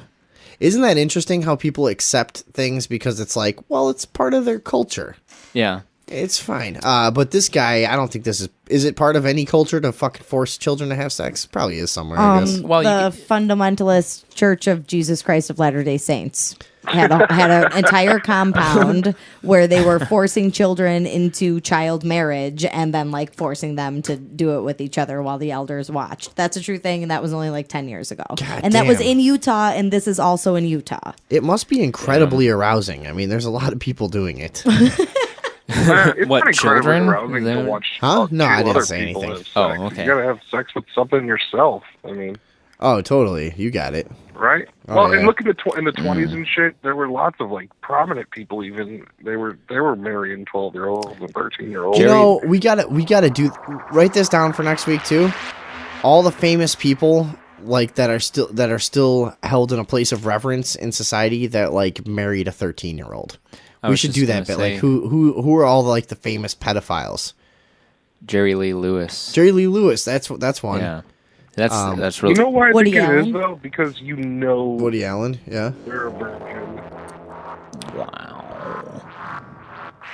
Yeah, we'll look into that for next week. Right. Also, we'll make sure we follow up on this guy too once he gets his sentencing. Yeah, keep an eye on him. 11th. Put him on our watch list. We do Gross. We do try to update our fucking some of the major scumbags that we talk about. We come back and hit them again at some point. But I think that was it for the cops. Yeah. For the cops. I think this guy's probably our cocksucker of the week, don't you think? I guess, because we didn't have time to put that segment together this week. this week. He's pretty bad. He's That's probably the a pretty worst huge person we'll talk cocksucker. about. He's the worst cocksucker of all. I was this just week. gonna name myself as it. Why? Because I risked my life to come to the show today and you stayed home. You're a fucking pussy. What do we got? Car. What do we got? UFOs? Yeah, UFO. Well, we don't have any UFO shit. We're basically doing space. UFOs and space. Yeah, we've the got some UFO space. segment has turned into a broader thing. It's not just about UFOs. It's about other shit. There's a coffin on Mars. Yeah, like this seed sent to Earth by aliens. Scientists baffled at this mysterious organism. Did you guys check this one out? What do we got with this? I couldn't find much more information about this thing, but it's pretty interesting. They found something related to a DNA strand Yeah. that came from space. Where'd they find it? I actually don't know. Oh, what is this story then? Well, it came from space, and it's supposed to suggest organic matter out there, which would suggest it came from a place with life on it.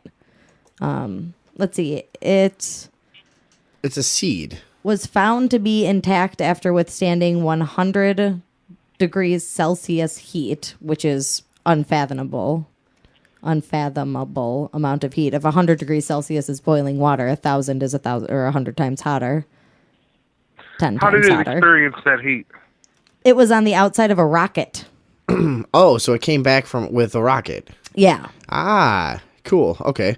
So it follows findings that DNA capable of inserting itself into living creatures and replicating can exist in harsh space conditions. So they're saying this thing is alive. It's the first time anything like this has been seen and points not only to the existence of extraterrestrial life, but to complex and civilized beings watching our planet. If I was in charge of this study, I would feed it to somebody and lock him in a cell. That would be the whole study. Just see what happens. Shove it up his fucking nose and lock him up. Turn on the cameras. The end. The end. Now let's get lunch. Professor Chandra Wickramanshing, director of the that's the worst thing I've ever tried to pronounce. Director of the Buckingham Center for Astrobiology at the University of Buckingham in England, said it's further proof of alien life. So they're pretty fucking serious about this, huh? Yeah. Where did this come back? Who found it? It's Sweden. It happened in Sweden, yeah. Oh, cool. Wow. Conjuring images as warned by H.G. Wells in the 1898 novel War of the Worlds. It could have been deliberately engineered and sent to Earth to infect the planet. Holy fuck, what if that was true? It says here that it's made of If that's titanium true, and that means that we vanadium found one, but there's more. with a gooey biological liquid oozing from its center. Yeah. Yeah, I saw that. So how big is this thing? Liquid. It's the width of a human hair, so it's really, And really they found small. it stuck They to the found outside of it. a rocket? Yeah, how did they even find it? Because they must inspect these things, because when something comes back from space, they must go, oh, cool, let's fucking... It's like when you were a kid, and you would go in front of the car after you would stop at a gas station on a road trip, you know? And you'd look at all the crazy dragonflies and shit stuck in the Yeah. grill of the car. It's the same shit for scientists. They get this thing back. Ah, fuck yeah, dude. This thing's been rocketing around in space. Let's fucking scrape it up. Scrape it up. Lab it up. No, they always did that. They quarantine astronauts for a few days before they're released. They Yeah, test fucking everything. swab them. Get some swabs of these guys. Some swabs. Give them some tang and get some swabs. Like, we've had enough tang. I said have some tang. Lock him up. He sent, so this guy who, Professor Wainwright and his team found the object in the dust and particulate matter collected from the stratosphere. He sent the balloons 27 kilometers into the sky to collect debris from space and isolated several particles he claims are proof of life in space. Pretty fucking cool. I didn't hear Yeah, about that's this on the pretty amazing. goddamn news. The news is like trying of course not. to sell you like an adopted dog. Talk about traffic and weather fucking 12 minutes out of every hour. But did you hear about this? No, why would you ever hear about this?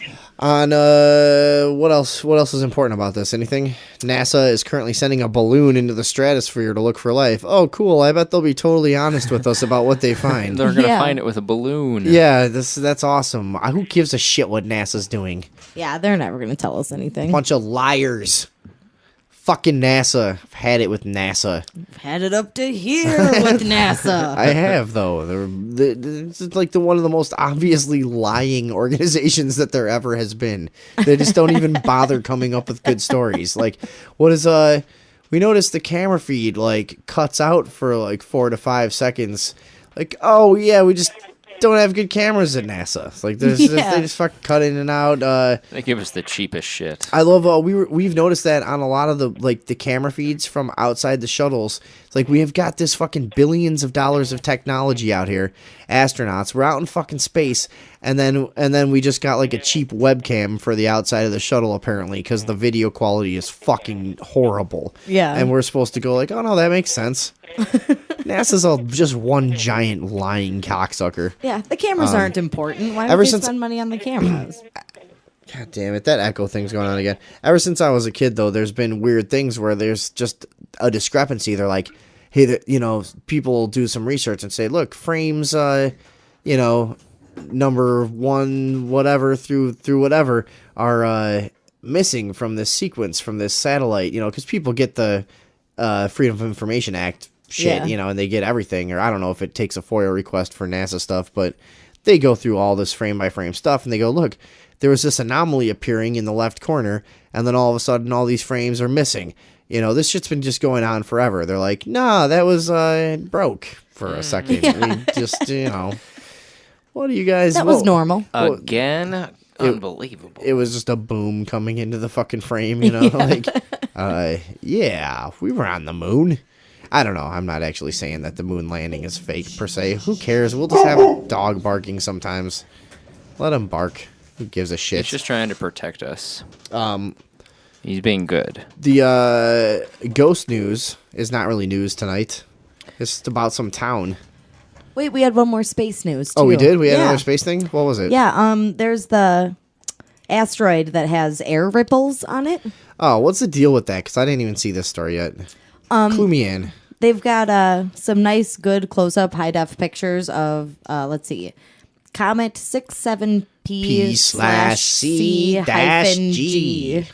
But on the surface, it appears as though there are ripples that look like they would be caused by either air or water. It looks like an aerial view of an ocean, Yeah. And you see like the wind just kind of blowing the top of the water. It looks like the same kind of ripple on this asteroid.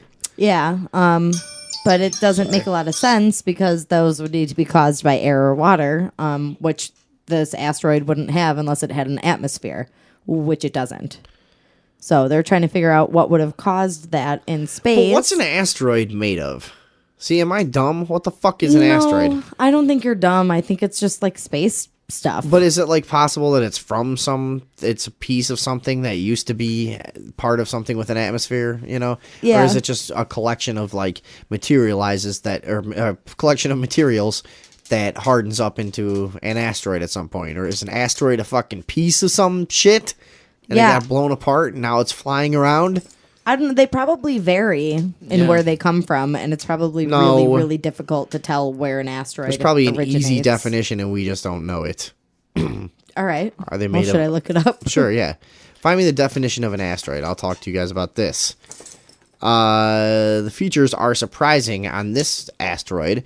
They're surprising for scientists because the comet, now it's a comet, doesn't have an atmosphere, and therefore it isn't expected to have wind. So what could be causing the unusual lumps and bumps, some of which you can see in the image above? So what is the implication here, by the way? What are the... Is it like some kind of chemical reaction happening on the surface of the thing or within the thing that's creating a gas? Well, they do. Okay, so the definition of a comet is a celestial object consisting of a nucleus of ice and dust, and when near the sun, a tail of gas and dust particles pointing away from the sun. Yeah, that's a comet. What about an asteroid? An asteroid is a small rocky body orbiting the sun, ranging in size from nearly 600 miles across to dust particles. Okay. But the chief difference is that it orbits the sun, and the So comet it could just, be, like, hurtles. then it could be a part of a former planet. Yeah, I suppose it could, yeah. Yeah. Planet got blown up. Yeah, and I guess it also flying could around. have released gas as it was flying around, too, that might create kind of a ripple like that. But what's the significance here? Does this point to some kind of intelligent life for some reason? Well, that's what they're trying to determine. If it came from a planet with an atmosphere that would achieve that, it might suggest that it's an atmosphere that could host life. Cool. Okay. So. And they're on the case. They're on the case. The scientists are on the case. They're sweet. Well, that's Comet 67P. 67P/Churyumov-Gerasimenko. Got it. Look that shit up. All right, and into the ghost stuff. Woo. I think I had a video of this thing, but we got some town that I've never heard of. It's called Lilydale in New York, right? Yes. So we didn't really have any like paranormal news to speak of this week, but we decided to just pull up this strange story of this town. I guess it's been around since the 1800s. Yeah, late 1800s. And it's a whole town that's devoted to people who fancy themselves as spiritualists, as like mediums, almost, right? But it's like the entire town was created specifically for the purpose of communicating with the dead. It started as a compound and over time grew into an entire town. So it started as just one location compound where everybody like a big house where everybody lived together and they had a yard where they would do and they things slowly took over. And probably there used to be other people in this town and they just got slow, just like, oh my God, dude, is everyone doing that? We're fucking leaving. Fuck this place. Like, all right, you guys have it. We don't give a shit. Damn it. Take it. Talk to fucking ghosts. So how did this all come about? Was there one leader of this place? It was kind of just a core group of people. Let's see. It just says that there was a group of them. It doesn't say that there was a specific leader. It seems to just be a collective more than anything of people who wanted to work together and increase their abilities with communicating with other worlds. And so these people are completely serious, and absolutely. They all live here. They've devoted their lives to it. They live there. Devote a community. It's kind of cool that for any reason that you build an entire community for this one purpose that you guys believe that the rest of society kind of thinks is goofy, and doesn't take seriously. But now you've got this entire town where you're all like, yeah, fuck it, don't come here then. We like it this way. Yeah, that's cool. They if they want people or if people want to join their assembly, they have to prove their abilities. Like, they take it seriously enough that they don't even want people who aren't. This has got to be a bunch of bullshit, though. I mean, every time I come across something where it's like, oh, someone can communicate with, it's never real. It's never ever real. It's always a scam. But I do think that there are people who connect more easily to certain otherworldly energies and are just physically more perceptive to those things. And the more of those people you get together, the more of that energy will be cultivated. So it's not. I guess I could get down with the idea, but no one seems to be able to prove anything ever. Is this like a tourist spot, or is that what this is becoming? Well, it's probably becoming that. They said that they see about 22,000 people annually come to experience. Yeah. I got some old video on this thing. I put a link to this on the Facebook. This is what, their promotional video or something? With us to the picturesquely seedy enclave of Lilydale, New York. A central place in the history of American spiritualism. Hold on, the theremin is fucking hilarious. That's really funny. Oh. Only spiritualist church members may live behind these gates, but paying tourists are welcome to visit. How far did you come from today? Buffalo. Mm-hmm. Are you spiritualist? Nope. So why do you come to Lilydale? Get a reading. For another payment. Wow. Get a reading. What a great, how starved were you for footage that was the best you could do. You guys, you posted this video, right? Yes, there's a link on the page. Some dumb fucking sun-baked gum-chewing tourist just, nah, what? They just come off they had no enthusiasm to be in this at all. From today? Buffalo. Mm-hmm. Are you spiritualist? Nope. So why do you come to Lilydale? Get a reading. Great clip for your little video there. For another payment of $25 to $150, one of Lilydale's professional mediums, like Ann Gaiman, will try to put you in touch with your own ancestral spirits. And she seems to be very interested in your life and your pathway. She seems to be, all right, just a moment. You're asking for her name. Let me see. I'm not hearing her name yet, but I feel that she passed away after having had some problems related to the heart and circulation. They're talking about cold reading. Mm-hmm. Does anyone take this seriously? I mean, no wonder you need your own town. This whole town a pocket of delusion, and it could be, because it could be that you need to be around that many other people that believe it to validate your experience. I mean, I've had that in times where I believed things that I maybe don't believe anymore, where it just felt so good to be around other people that thought the same way as you. And at the time, it would be very frustrating to try to debate the thing logically when you were outside of your circle, Yeah. And it could be that thing of I just don't like to leave here because when I leave here, I have to justify the fucking crazy shit I'm doing. Everyone here gets it. Yeah. Yeah. And I feel as if there had been a light stroke. Good. Oh, I was just going to say, and I wonder if being in a town that's full of people that are like, believe it, it's real. We built a town around it. I wonder if that makes the tourists kind of buy into it more. And if it's like a tactic. Yeah. Not that it originated for that reason, but I'm sure that. But that's how this stuff stays alive a lot of times. Yeah. I mean, and this is where like upstate New York. Yeah. There's a lot of a lot of those towns up there. I've never been up there, but from what I understand, a lot of those towns up there, they run off their few months of tourist business. Yeah. It's like, some kind of orchards or some kind of bullshit or some kind of Bigfoot town or some kind of fucking ghost town or whatever they can put together, Yeah. Also, just because you are a medium, you just cannot come into Lilydale and hang up a sign. You are tested by a board, your board of directors. Joyce LaJudas. Oh, can you imagine what that test is like, too? You are tested. Like, can you walk around and convincingly fucking talk shit about heart disease and just broad facts about, like, did someone have a piece of gold jewelry here? Can you use enough vagaries to convince us that you know our dead relatives? I'll bet his name had a vowel in it. Yeah. Did it have 2 vowels in it? The tests are probably like, all right, the 3 of us in the council, we see a dead person in here. Do you see the same dead person in here? Just and one guy whispers, just nod yes. Like your friend who's helping you out, like, just go along with it. Yeah. We'll ask him a question. You say what he answers. That's a good. Oh, yeah. We see a dead person. Do you see the same one? I think I do. All right. He's good. You're in. They're all so fucking scared to fucking blow the emperor's new clothes that nobody wants to be the one to say it. Just every new person like, all right, give him the test. We must administer the chest. This is Lilydale's historian. Techniques.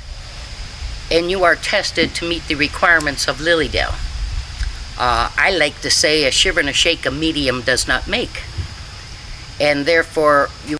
Wait, what was that? Yeah. A shiv and a shake, a medium does not make. What the fuck didn't you understand? That's perfectly clear. cannot give generalities and just bring in colors and anything you wish. Whoa. What? We got to make sure you're worth your salt. Did she say you can't bring in coloreds? Did you guys hear that? Hold on. Did she say coloreds or colors? I don't know. Either way, what did she mean? She sounds like somebody that might have meant either. Hold on. But what was color? What would colors mean? Like you can't just she's saying you can't just come in dressed up all looking like a median and expect that to meet the requirements. Did you say median? What did I? Medium. Yeah, sorry, not median. Of Lilydale. Different. I like to say a shiver and a shake a medium does not make. I bet you like to say that, you big fucking roly-poly piece of shit. And therefore, you cannot give generalities and just bring in colors and anything you... Dude, she said you can't bring in coloreds. That's exactly what this... No, she said colors. Colors. All right. I think so. wish. You must give proof that you are communicating with spirit. In her office inside the town museum, Joyce LaJudas chronicles how spiritualism was born alongside impassioned political movements for women's suffrage and the abolition of slavery, though it later came to attract people like film star Mae West. Spiritualism began in the 1840s with the teenage daughters of the Fox family. I was watching this now. This is kind of interesting. And what happened is they moved to this home in 1847 in Hydesville, New York. And they heard all kinds of noise and rappings and noise and rappings. And one day Margaret Fox flippantly rapped back and spirit rapped. She rapped 3 times, spirit rapped 3 times. So they started communicating. And the spirit was telling him that his name was Charles Rosna. He was a peddler. He was murdered and buried in the basement of that house. So they dug up the house, the foundation, and eventually found the peddler's body and the peddler's trunk. Wow. Well, the newspaper, the media got over it because they were given messages. And it was the learned people of that day that proclaimed that communication with spirit is not miraculous, nor is it supernatural, thus beginning the American movement, or the birth of modern spiritualism. 150 years later, Lilydale is a quiet, restful place. Would you go there? Yeah. Yeah. Would you guys? Do you think you'd want to talk to anybody while you're there? I'd want to get a reading. Yeah. That's the kind of place I would love to stay for just 3 or 4 weeks. Do some fucking mushrooms. Just chill out. You know what I mean? Just get to know some people. I would just like try and fool as many people as I could there and make up like fake ghost relatives and have them talk to them for me and compile it.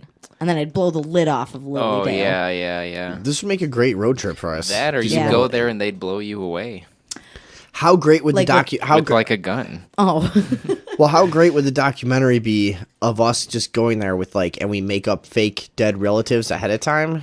And just show like the montage of each one of them just fucking bullshitting like they're the Long Island fucking medium or whatever, you know, just is somebody over here got a relative that's got an M in their name, like and just the whole act of the whole fucking thing. My mom, her name was Mom. My mom, that's 2 M's. I can't believe it. She died 4 years ago. That we should really try to put that together. All right. And go up there and just make a fucking hour-long documentary about these fucking buffoons. Because I don't know what it is about this town. I'm just getting mad. I'm not saying that there's no legitimacy to this whole thing whatsoever. I just know. Here's my experience in getting into like paranormal stuff. Everybody has these fucking claims. Nobody has proof. Everybody has these claims. Nobody has proof. How many paranormal... You've heard my interviews with the paranormal investigators. Yeah. How many times is it like, okay, we communicated with... Like, okay, great. Do you have it on video? Oh, it's the funniest thing. Like, we had it on this computer and it crashed, and then our friend who also had a copy, he moved out of town, and I don't know, nobody's talked to him. It's like, it's like when you talk to anybody that claims they have some like occult fucking connection, it's always these vague stories that can't be proven and stuff. It's fucking bullshit. Yeah. I want it to be real. What about that one guy that was a guest on the show, like at Ross the beginning, Allison? who had the soundbite where the guy was like, "Can you turn on that fan?" No, that's EVPs and stuff. Is I think more interesting. You know, it's like they're capturing some weird frequency that you're not hearing at the time, and they're capturing what may or may not be an intelligent communication. Yeah. It may just be some imprint left behind too, the same as any paranormal event. Yeah. But I just find it so like frustrating that like no one seems to be able to prove intelligent interaction, and everyone that says they can, you pull up the video or whatever, and it's not what they fucking say it is. Yeah. It's just down this rabbit hole of bullshit for years and fucking years. I'm just getting sick of it. I guarantee you, if we went to this town, we'd get nothing. We would get nothing. We would not prove it. It would just be bullshit. That would be a big spirit crusher.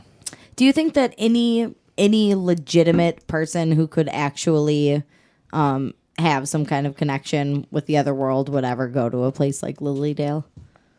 I don't know. I have no idea. Do you think there's any possibility there's one legitimate person in that entire community? Because so far, everyone that says they do it psychically, they can't prove it. Yeah. We've said it on the show before. James Randi, the old magician, he's had like a fucking $10,000 thing that then went to $100,000 and then eventually got to like $1 million, I think. For any psychic to prove scientifically that they have psychic powers. Can't be done. No one's been able to do it. $1 million on the table if you can. Nobody can fucking do it. And I've mentioned that to some of the paranormal people, and they're like, well, you know, that's not why I'm in this field, and, you know, I've never thought about money too much. It's like, dude, you just can't fucking do it. Yeah. It's not a provable skill. And that may not totally mean that it's not, that may not disprove the whole thing, is what I should say. But right. Yeah. Still, it's very frustrating. It kind of seems like someone who could talk to the dead might be in tune with certain knowledges that would make money and fame and all that shit not appealing. You know? There might... Get closer on your mic. There might be, you know what I'm saying, though, right? There might be a reason why... fuck. That made me lose my train of thought. Sorry. That's okay, no. That people who could gain a bigger perspective by actually communicating with a different realm would not be interested in calling attention to themselves. Yeah, like someone who's actually in tune with nature enough to be able to talk to dead people. They'd play it more like Biff in Back to the Future, and they just get really rich off the knowledge somehow. Just keep that book really secret, you know what I mean? Yeah. Just use it, use it as like a spy for gambling. That's all I can think of. Like, get a ghost somehow on your side for gambling purposes. Yeah. Just that would be the way to do it, a ghost that can fucking read somebody else's cards. Yeah. That's what you want. That's all you need. Yeah. All right. But what do you mean? I just mean, like, if someone is in tune with nature enough to be able to talk to dead people, they might be the kind of person who is not attracted to an insane amount of money or fame or any kind of glory. Yeah, but I mean, it's pretty easy to get around that argument by saying, wouldn't you like to legitimize your field by proving it scientifically in a giant fucking venue? Well, it's like a mysterious subject. We're talking about talking to dead people, and it gets into a realm that we don't completely understand, and who knows, there might be consequences for drawing too much attention to this thing. And I'm not saying that there are, but it's a practice that has not been fleshed out, and people don't know everything about it. And if there's powers that can get people to talk to dead people, then who knows what other kind of powers are out there, and thusly what kinds of consequences might come with certain actions that you take. You know what I mean? Yeah. Like, it could be a weird, complex thing that's bigger than we're able to think about right now. That keeps it from... And I definitely have tried to kind of conceptualize that side of it. It's kind of a bullshit argument. It's kind of being like, we'll never, but at the same time, but that's how it all is. And like I've said time and time again, anyone I've known who's been into like occult kind of stuff or like witchcraft or things that they'll claim they can achieve certain things and whatever, and you're like, okay, where's the, like, you just don't ever see it. There's no evidence. They all seem to be like shady losers who are just trying to seem more important than they are. Yeah. That's the common thread with most of this stuff. It's just people who don't have anything going on want to fucking seem like they're more interesting than they are. So they go like, well, I'm a sensitive. Dude, oh God, I could, you know what? I don't want to go into it. No, I shouldn't. I think we need to take a break. But I've just heard people say things that are just so fucking cringeworthy. Just, you're at some of these events once in a while, and you just, the most pathetic people just, well, I'm a psychic and I do this and that. This is like, it's just unimpressive, uncharismatic people with no spark in their eyes. Just, it tends to be this fucking loser type that makes these claims. Yeah. I met a real life vampire. I'm not supposed to talk about it. I can't tell you. I can't.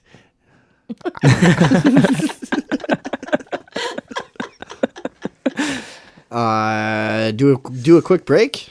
We have this video we wanted to play for a break. Do we want to do that now? Or let's do that. Russell I'll Brand do that. thing. Dude, Russell Brand is like, he's getting it. The kid's on fire. Yeah. Do you follow his Truce thing? Yeah, I've been watching it lately. I didn't know about it for a long time, and now I'm watching it, and it's fucking very, very cool. The guy, the one thing that he says that's not in tune with, at least from my perspective, with what we say here on the show, is that he's not for a violent revolution, and he would condemn violence against police. Yeah, I know, but he's still kind of a pussy in that way, but he's also one of the only guys out there talking about the pedophile stuff. Yeah. And here's the thing. We've talked since day one on this show about the prevalence of like child sex rings, child pornography, child torture in the super elite going back fucking hundreds of years and probably thousands. And he's the only guy out there starting to speak up on this connection because there's a giant connection. Yeah. In with a lot of this shit, people when they get this like this unchecked behind the scenes power and they rise to this sort of priest class position in society, which is like a classical term for the class the like behind the scenes class that dictates what the government should do and controls the fucking population from the shadows. When they get this status, they just kind of start fucking kids. Yeah, it's like, and we've talked. No, why not? But we've talked about it from day one on this show. It's just a lot of kid fucking, just a shitload of kid torture, fucking murder, all this shit. Yeah. And Russell Brand is finally, I don't know, he's at least talking about it. Yeah. So I'm just gonna play this for the break. And I guess we'll be back in a couple of short minutes here on the Sunday Evening Overdose. Check out Russell Brand. Are we allowed to just play his shit and then re-put it on YouTube? He won't give a shit. He will not fight you, no. Yeah, all right. So check out Russell Brand. What's the channel on YouTube? It's Russell Brand. I think it's... Oh, yeah, just Russell Brand. Just his name, yeah. B-R-A-N-D. Just Russell Brand on YouTube. Check out his series, The Truths. We're going to play one of them right now on pedophiles in high places. We'll be back.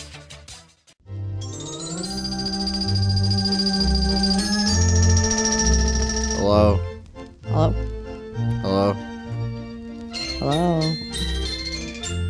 Hi. Hey. Hi. Hey. Hey. Hi. Hi. Hello. Hello. Hello.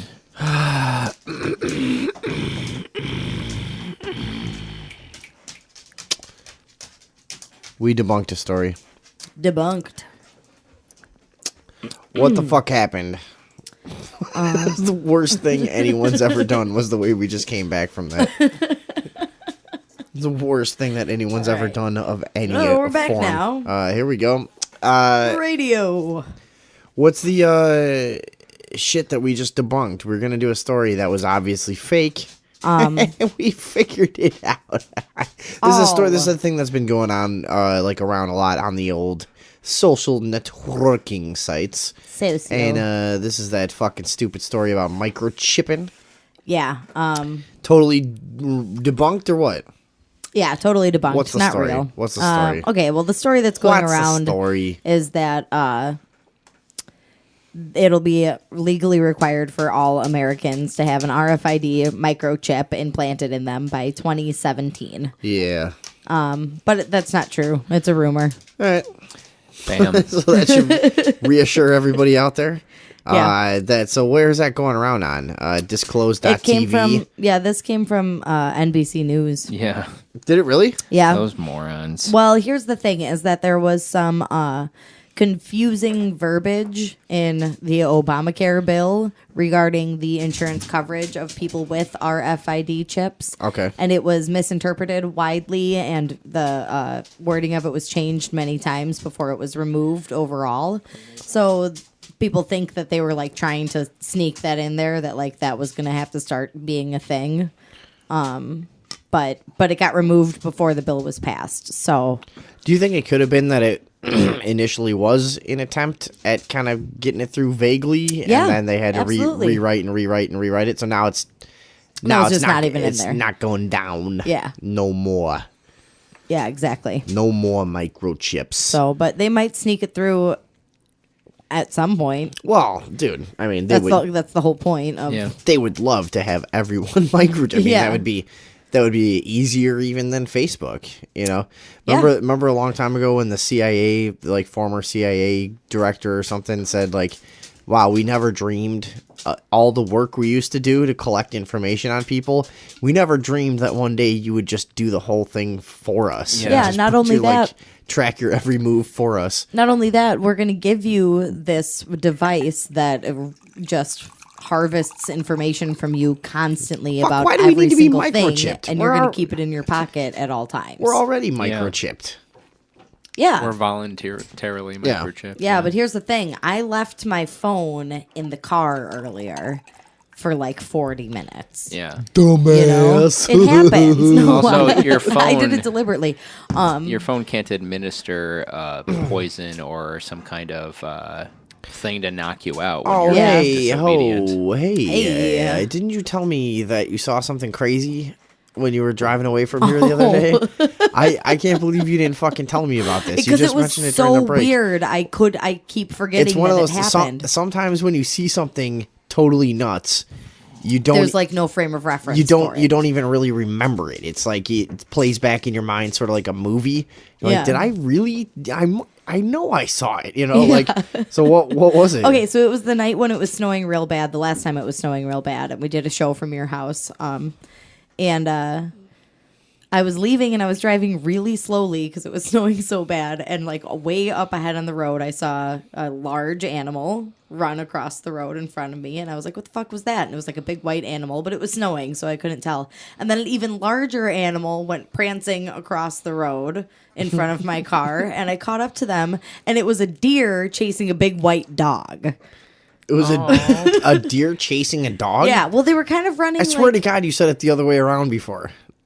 It was not a. It was a deer chasing a dog. They were kind of running like side by side, but I definitely saw the dog. They were not first. running side by no, side. No, they were. They were friends. Yeah, well, the deer was kind of like prancing wildly. You know how they do, like jump like side to side and stuff.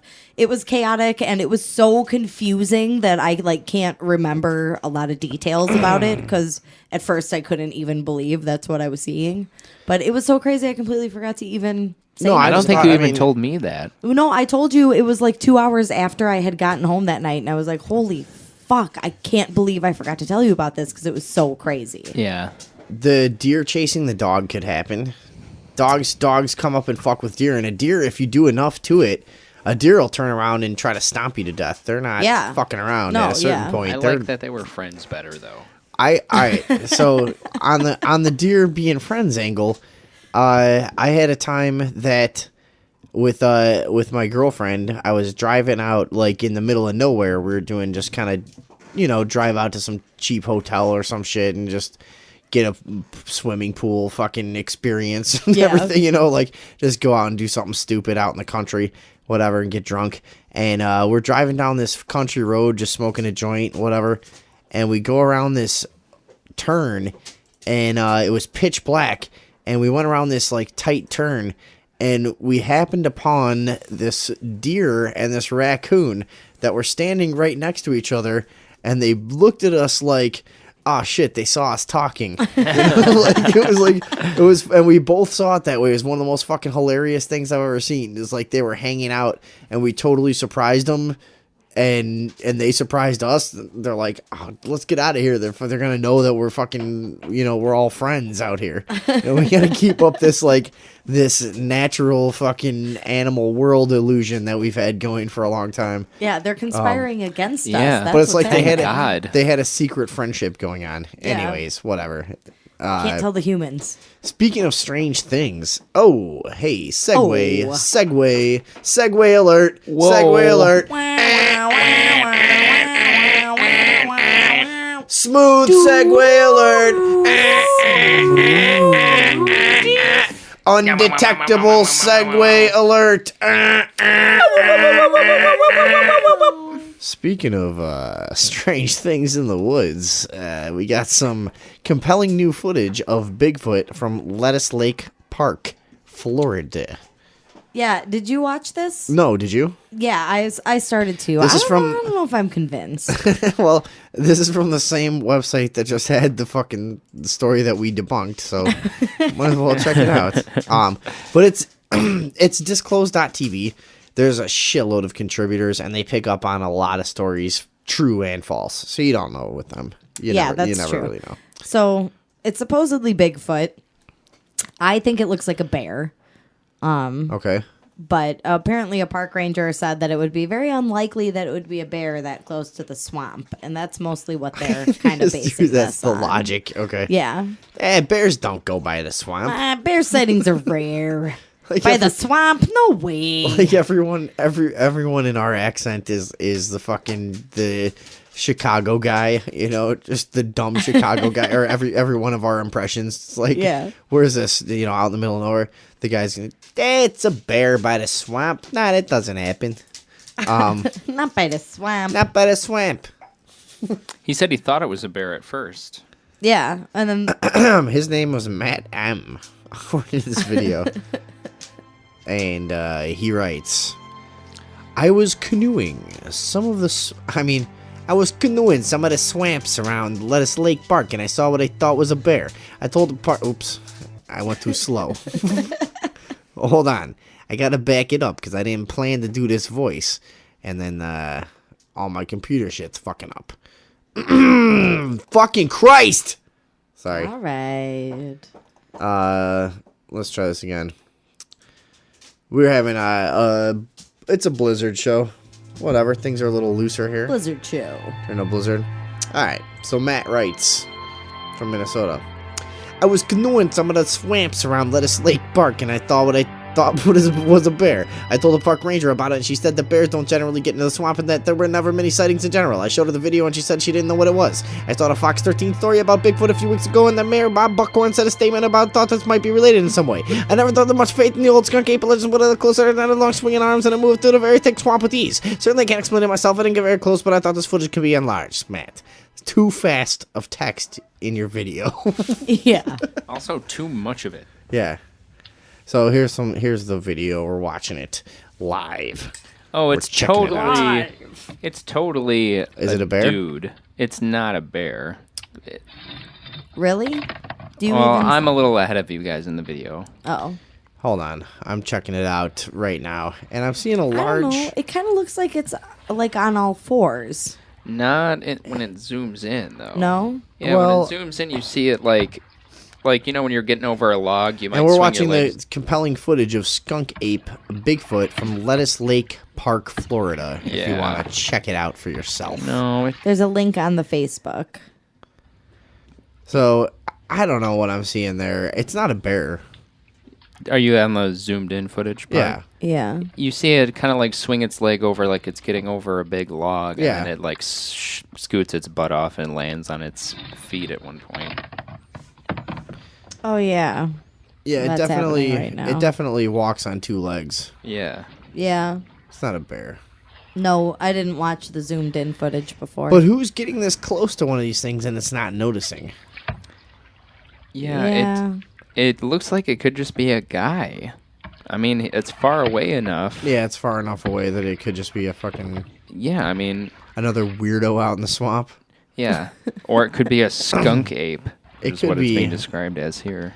It kind of just looks like a fucking swamp lumberjack. Here's an even closer look. That's the thing, yeah, right? I'm at a swamp lumberjack. I'm at an even closer look. Yeah. Here. Swamperjack. Drinking some water or something. I don't know, man. It does look very strange. Yeah, it also looks kind of like weirdly distorted. Yeah, the zoomed in stuff doesn't Here's seem... it also says if it's a person, they are either a moron or completely insane. They're walking, swimming, and diving in an area where there are hundreds of 12-foot gators and water moccasins everywhere. I was there watching it for a while, seemed to notice me, and walked toward deeper water. It went underwater and vanished, paddled up there, and it was nowhere to be seen. So this guy, the guy that took the videos in a boat. Yeah. In a boat. In a boat. It's a skunk ape. I actually think that's a pretty cool video. I'm going to disagree with your initial statement that it's a bear. I kind of agree with my initial statement too. Disagree, you mean? Disagree. Yeah, I agree with your not assessment of my initial statement. Right, it's not a bear. Yeah. And I'm saying, I guess, I don't know, we're not qualified to say if it's a person in a fucking Bigfoot suit or not, but could be, but it's pretty crazy, man. Because he's right. Who is going to be diving around out there in a swamp like that? Yeah. That would be pretty fucking nuts. Yeah. Especially if you spend good money on a Bigfoot suit. You're not gonna ruin it. You're not gonna jump in the swamp. Jump around in the swamp to fake a sighting. You could be a gator expert and be there and realize that there aren't any gators around. Like How are you gonna realize that? That's like murky mud water. You're not gonna fucking know. Yeah, I don't know. I'm so scared of alligators. When I'm down in the south and I like stop at a rest stop, I like have to look around really carefully if I walk, because like you gotta walk around to smoke weed or whatever. I like get really scared. There's gonna be alligators everywhere I go after I'm like past like Tennessee. I'm like, dude, they're gonna jump out of bushes. There's gonna be fucking rattlesnakes dropping out of trees and shit. I'm like terrified of the South because you're so spoiled here. There's nothing. Yeah, nothing can get you here. We've got got it like so one nice bad here. spider right in the middle of fucking the Midwest. There's nothing. Yeah, there's one spider that can get you, and maybe like a wolf comes through every 20 years. Yeah. Maybe a wild cat every once in a while. Whatever weird thing.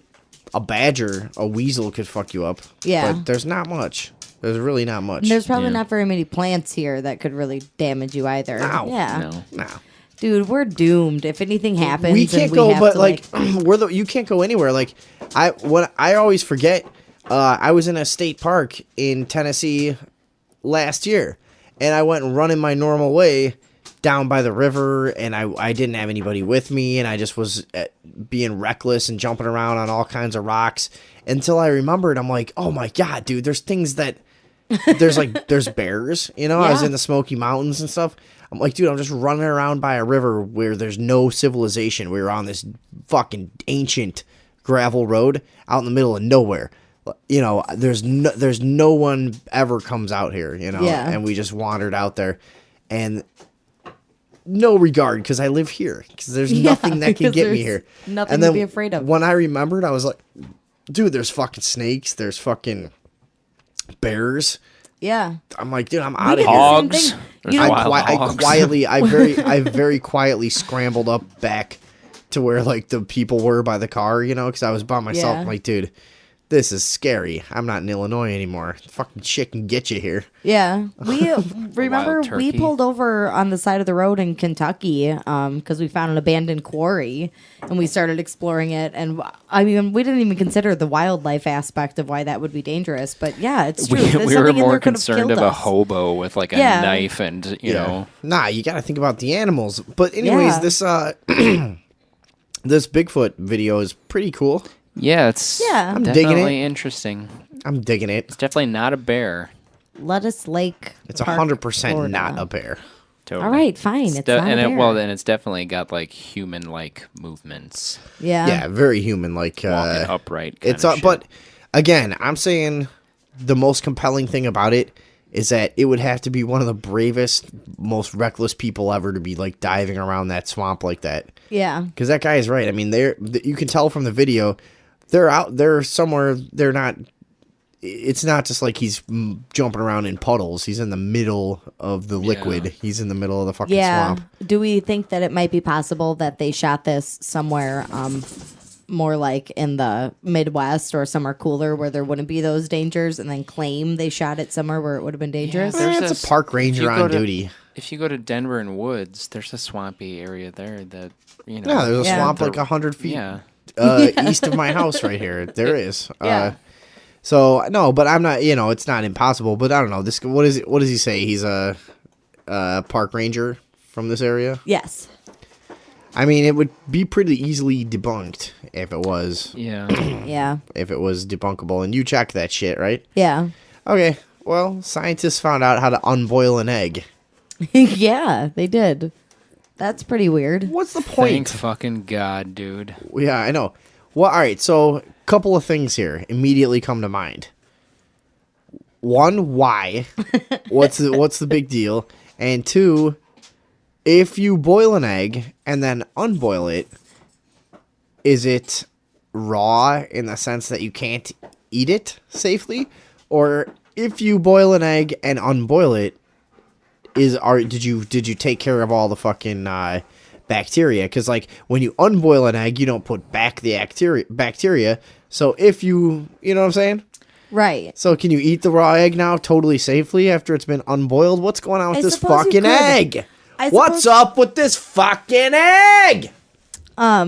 Yeah, you could probably eat the unboiled egg because the bacteria would still be dead. That would make you sick. What about the shit that they inject it with to unboil it? Yeah, that I'm not sure about because they're not doing this for people to eat. The way it works is when you boil an egg, the whites turn white because the proteins get tangled up and solidify and basically like all hold on to each other, which makes them more solid.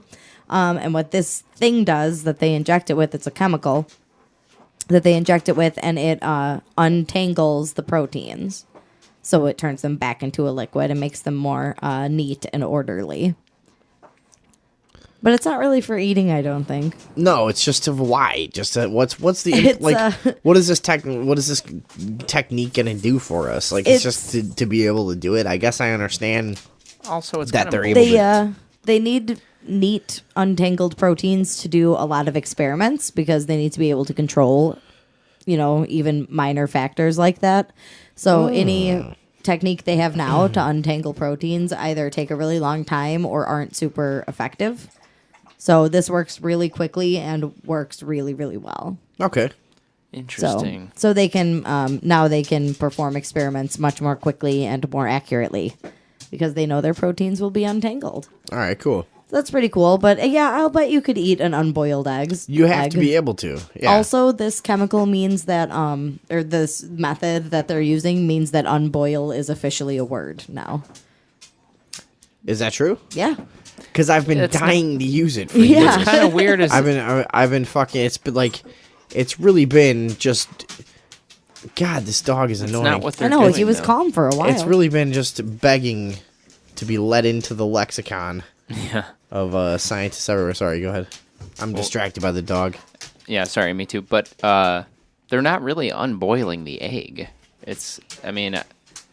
Unboil shouldn't be the word because they're dividing up. They're untangling. They're just untangling proteins. it. It's already you can't unboil But the it egg basically in the same way you can't unring turns that it back bell. into the pre-boiled state. So I don't know. It only looks like they unboiled it. Hey, just ignore the dog. Who cares? Right. I mean, really, it's gonna just keep walking around and doing stuff. What's with dogs too? Why are they like this? I have no idea. Why are they so annoying? It's like it can't just do its own thing. A dog can never just do its own thing. You can't just leave it. Can. No. Yeah, I mean, you can let it out. You can let it out in the backyard for like a little while. It can go out and do its own thing for a little while. But it's always then it comes back to this like, come on guys, like look, what are we doing? Like, you're not sleeping, so I can't fucking just shut the fuck up and sleep. Not be a dick for 2 minutes. Yeah, you. Dogs have evolved for a long time to be companions for humans. It's so annoying. It's in their nature. This is why I like cats, because cats do their own thing. They're social enough, but if you don't feel like having them around, they're like, yeah, that's cool, man. I got this little crazy little place under the couch nobody knows about. I got shit going on under there you wouldn't fucking believe, buddy. Well, you're gonna find it in 6 months. I got all kinds of collected materials and toys and fucking piss going on under there, bro. I'm good. Like, I'm a cat. Leave me alone. Fucking 3 days. Just throw a whole bunch of food on the floor, some cups of water all over, man. I'll jump around, fucking grab stuff, throw it off the table, run around. I'll be fine. I'm a cat.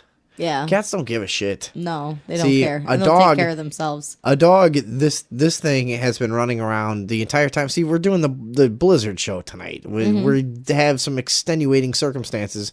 You had to bring a dog. There was no other choice. Nobody could, and that's the point. See, this is crazy from a person like I've only had fucking cats. I can't fathom what it's like to have to bring a pet with. It's like that can't be by itself. If we leave it by itself, it'll go crazy. Like, what the fuck, dude? Why do you have this thing? It's a crazy animal to have around.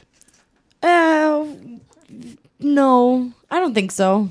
I I mean, there's a different sense of loyalty and affection that comes from a dog that doesn't come from a cat. No, that's not true. Yeah, it is. Yeah. See, and I know that you have never personally bonded with a dog. Because I just find them. I find them to be obtuse. You know what's interesting? And annoying.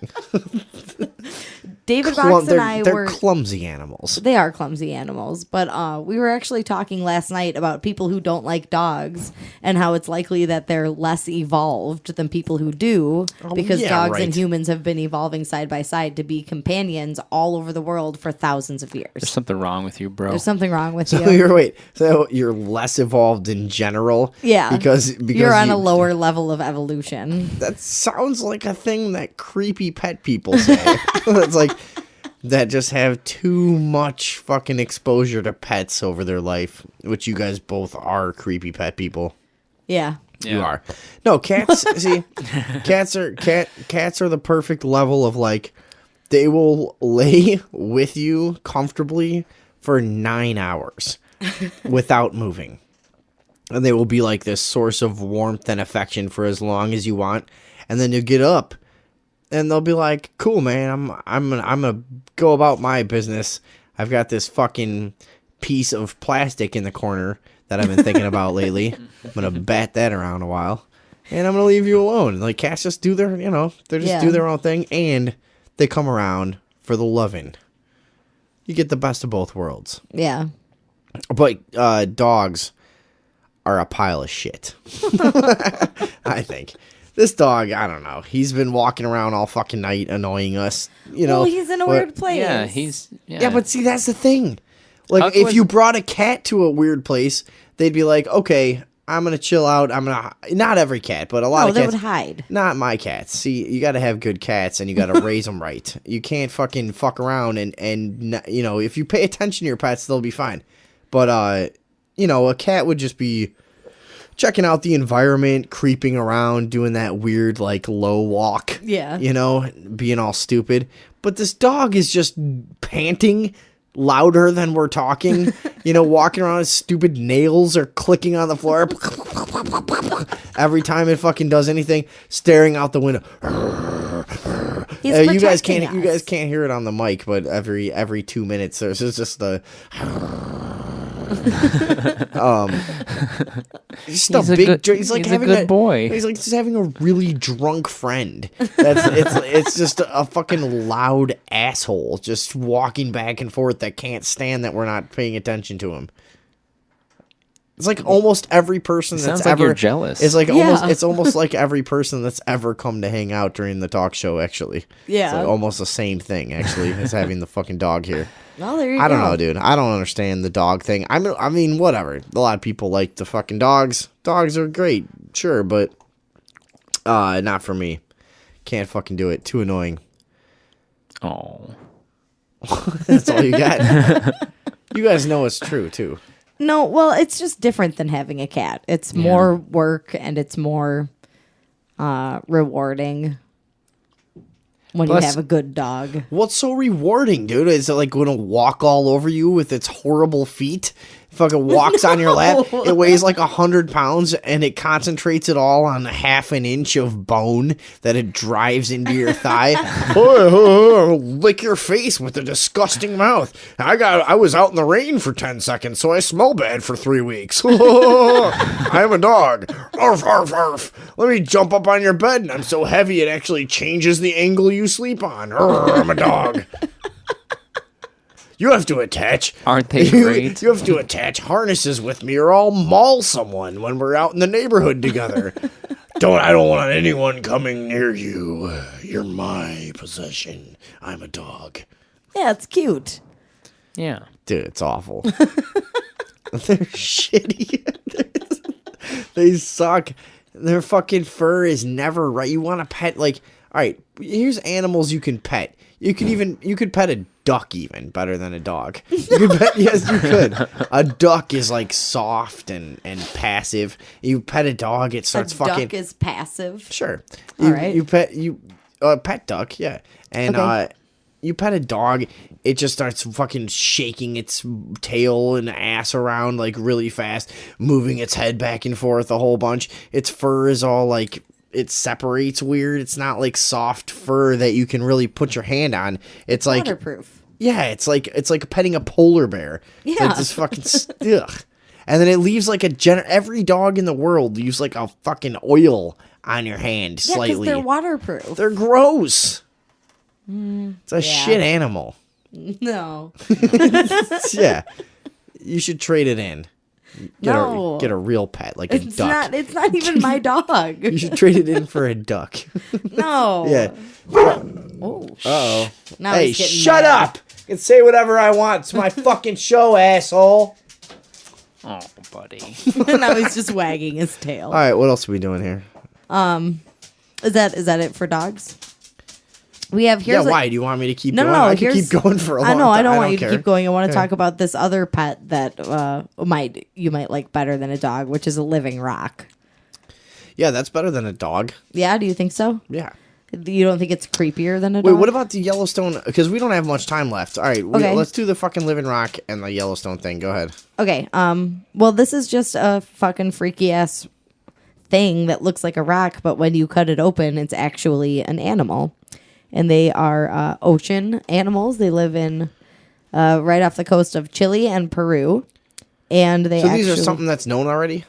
Yeah, they're just like a weird, creepy ass thing. This living rock, and nobody quite is sure what the deal with them is, though. It's one of those Yeah, fucking. no. It's like a jellyfish. It's like got some parts of a living creature and not others. No brain. Yeah. No fucking reproductive organs. But it's like on a cellular level, it's an animal. How do they reproduce? I don't know if they know yet. They're all born male, and they go through a puberty. And it just says they breed. It doesn't exactly say. Oh, however, in a pinch, they can breed with themselves. Apparently, Hey. so they're Just like a studying lot it right now. Just like a lot of guys we know.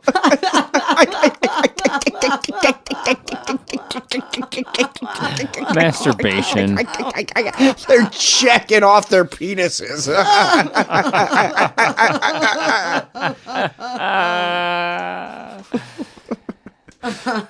Yep. So those are the living rocks. I feel bad for this one. They just cut it look right open. Yeah, it's creepy. terrible. They cut it in half. I know it's fucking looks like a person's leg that got cut off or some shit, And then covered in sand. Yeah, it's like Yeah. it looks like fucking like flesh. It looks exactly Right? like what it is. Yeah, it's creepy. It's like a fucking rock with organs inside. Yeah, it's the organ What rock. else do we That's know about fucked up. this before we move on? What else do we know about this fucking rock, man? It's a What do you know about this filter fucking feeder, rock?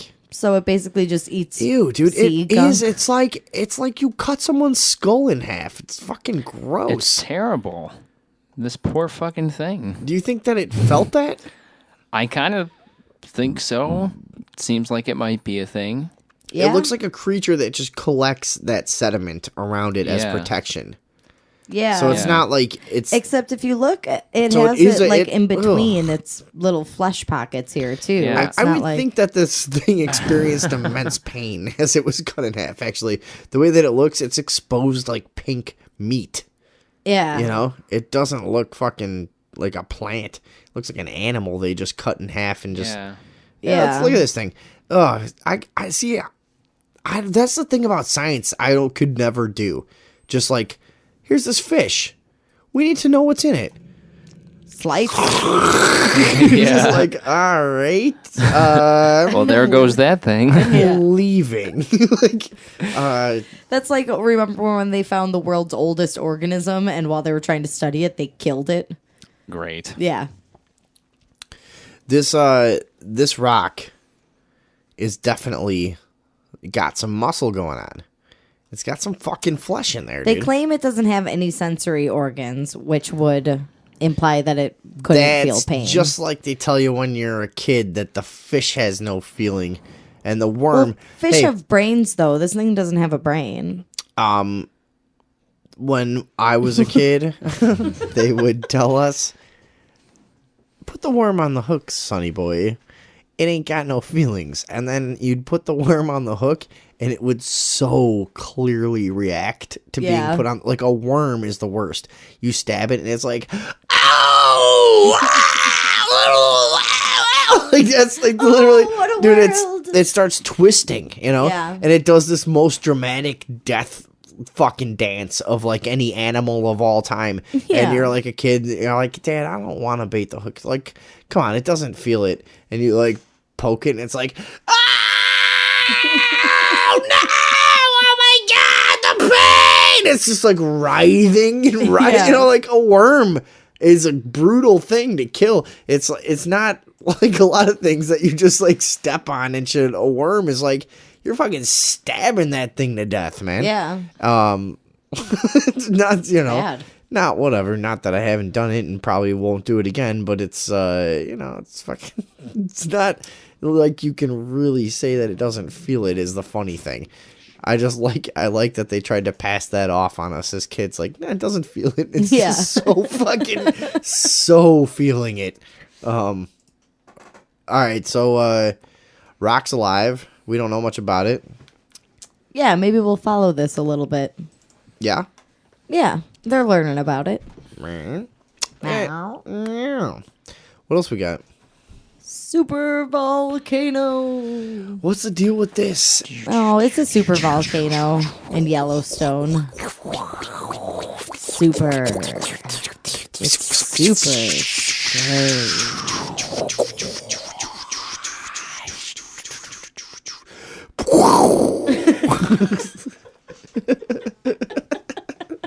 So tell me the deal with this goddamn volcano. Okay, well, Yellowstone Park as a whole is basically one big giant volcano. A lot of people are not aware of that. Yeah. But the system of magma Hang on a second. It is? Sure is. It's one. There's like a lot of shit like that around the world. That's just these giant fucking magma deposits. Yeah. And it's like, yeah, technically, Technically, this whole place could explode. It's at true. any time. Like we live here, it's fine. It's Yeah. fucking- but it is it's pretty much the entire park is one big giant volcano. Mhm. And some guy Dog just keeps growling over there. Sorry. It's at the volcano.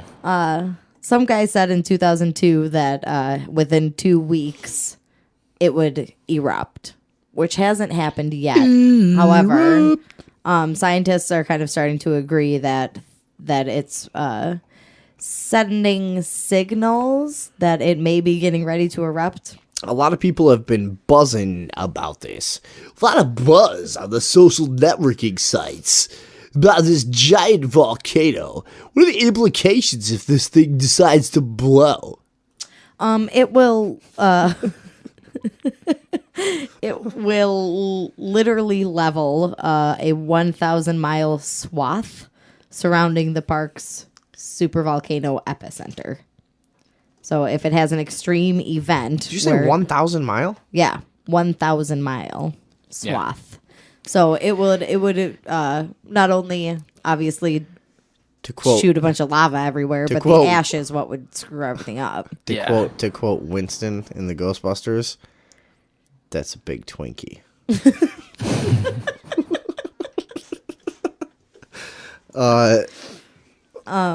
Michio Kaku got involved in this shit. Michio Kaku, he's a weirdo. Yeah. A famous theoretical physicist. He pointed out in a January 2011 newscast. 2011? What year is it now? 2015. We're way past that. Yeah, that's what I thought. Which aired on CNN. When it blows, Yellowstone, it could destroy the United States as we know it. That's what's making us nervous. How many miles are we away? We're like gotta be at least like 1,500 miles from there. From Yellowstone? Because the Earthling was saying earlier, we're like just far enough that we can kind of laugh at this. Like he's like we because we were talking about whether or not we could make fun of this on the show. He's like, yeah, I think we can because I think we're just out of the reach. We're Yeah. definitely getting ashes. Like Yeah, a but we'll have shitload of enough time ashes. to like get somewhere safer right before but it becomes truly devastating. I think got we're ashes talking all over my kitchen. I think we're anyways. talking an ash blizzard similar to the blizzard we see today, like buried in ashes kind of shit. Is it really? Can it get that bad? I Oh, think yeah. so, yeah. And then we'll still be alive. Nah, because if you've got that kind of ash thing going on, you're fucking, Blocking out you the gotta sun. get out of here. Yeah, you're like, And you're breathing it. you gotta get to like Europe at that point. Yeah, at least. Michio Kaku. Fucking weirdo. Yeah. Remember, not that there's any validity to this, but remember the 2012 movie when Yellowstone erupted? Washington, D.C. was getting buried in ashes before it was swept away by the tidal wave. It's a terrible movie, I don't think I ever but the saw people that who one. made the movie seem to think the ashes are even going to bury like East Coast. Well, this says that the last time it happened, most of North America was covered in up to 12 inches of ash. Oh, I'm sorry, at least 12 inches of ash. Damn. Holy fuck. And that was goddamn 640,000 years ago. And according to the pattern that the volcano has had over time, we're about 30,000 years overdue for another eruption. Damn. 30,000 years overdue. Holy fuck. So this thing is gonna kill us all. Yeah, it could happen anytime. How come more people aren't talking about this? Because there's not a good way to really predict it until it starts happening. Because it's the Super Bowl. Because it really could just go another million years, though, and it wouldn't be that weird, right? Yeah, exactly. Well, not a million, but it could easily go another 100,000. Okay, without it being fucking crazy. Without it, yeah. I mean, we could absolutely go the rest of our lives without ever seeing any change. And But it's an interesting thing about just being around in general is there's all these things just generally hanging over your head where it's like, oh, there's this general chance that like a nuclear bomb could be dropped on Chicago. Like, oh, all right. There's what? We have a question from a listener who contacted us on our Facebook. Great. Our listener, Brian, would like to know, would I be able to use my snowblower to clear the ash from my driveway? What do you guys think? Absolutely, yes. Yes, we have a 100% yes from David 100%. It seems like it would probably work. And if it doesn't work for you, you got a broken snowblower. Yeah, it's not going to snow anymore anyway. No, it'll probably only snow from now on. You should probably save your snowblower for the ice age that'll come because the sun will be blocked out. That would be my advice. What do you guys think? I would say your best bet is to lock yourself in your garage under a tarp with your snowblower running. In the event that your entire neighborhood is covered in ash and the sun is blocked out, you probably want to just throw a tarp over you and your snowblower. Yeah, just rev the engine up and just fucking lay down and just go to sleep. Forget about things. Just go to sleep and just take a load off. You know what I mean? Yeah, take a load off. It's going to be fine. Yeah, you'll be fine. That's what you can do with your fucking snowblower. What do we got? What else do we got? Comcast. That fucking thing. Oh, yeah. You guys wanna do this? Comcast and their delightful customer service. I've never been disappointed by the Comcast customer service. Dude, they are the worst company that's ever done anything. They're like, when we got rid. No, we used to have them here, man, because you can't get anything else. They're also like this. The only area of your life where you just don't have any choices. You're like, where? We have AT&T. Yeah. Yeah, I know, but certain areas. Like, oh yeah, yeah. For here, all I can get is Comcast. That's it. Yeah, that sucks. Bam. So it's the only area of my life that it's like, if you don't like us, you don't have it. So we don't have TV. Yeah. It fucking blows, dude. We had Comcast for fucking 3 years. Half the fucking channels never work.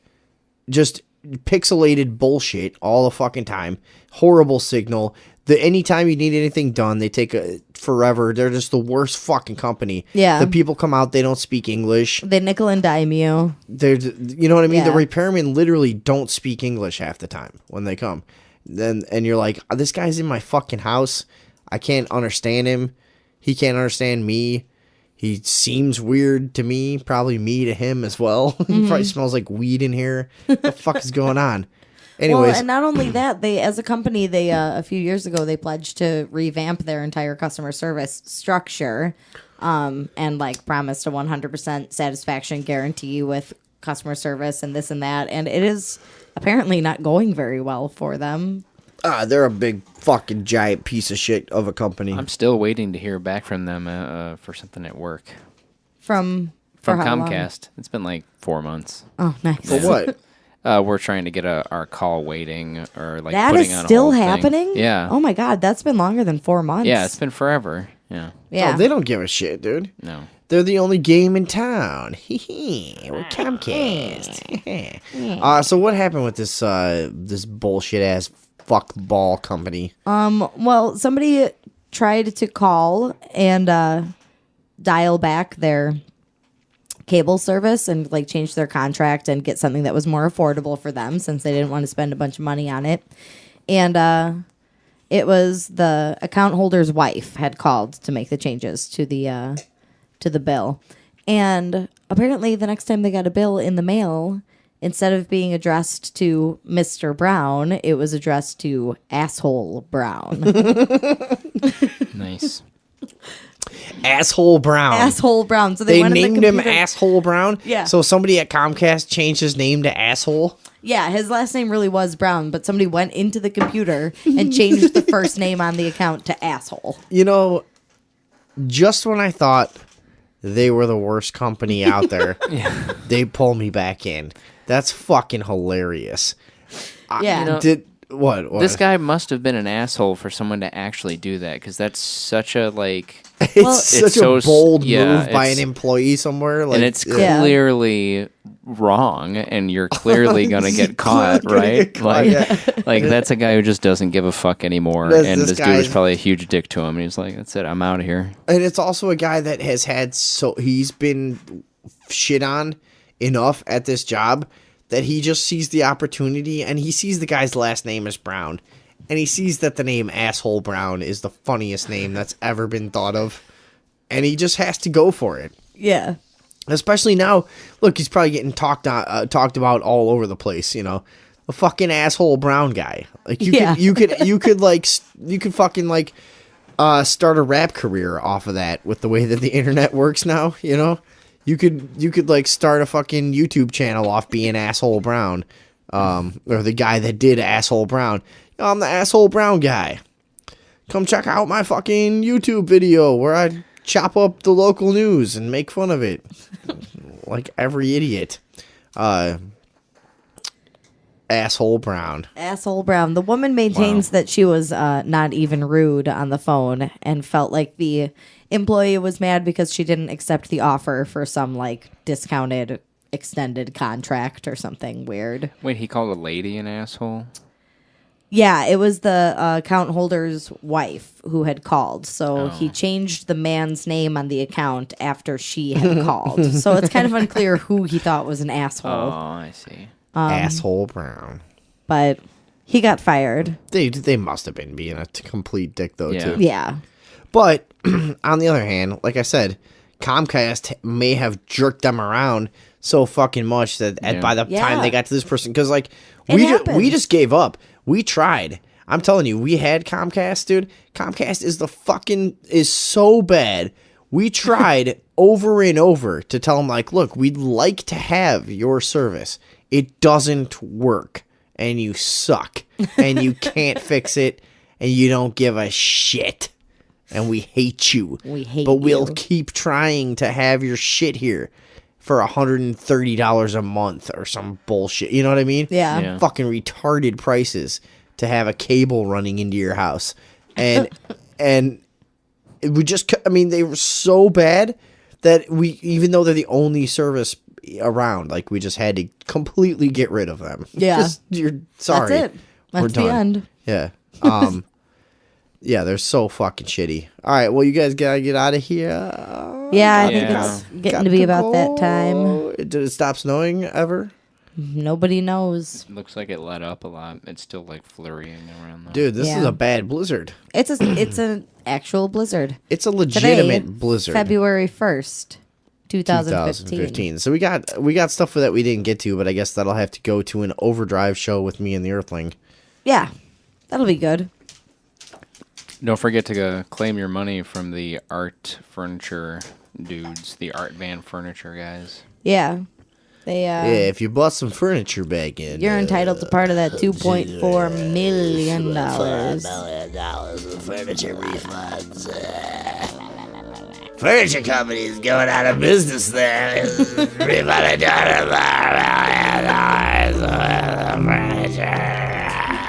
Sundays and Overdose.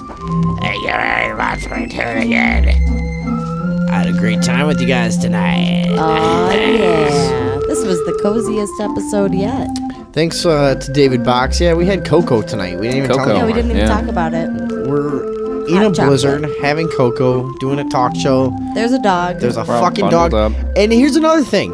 Not only could you not leave the dog at your house, it couldn't even not be in the same room as us, or else it would go fucking crazy.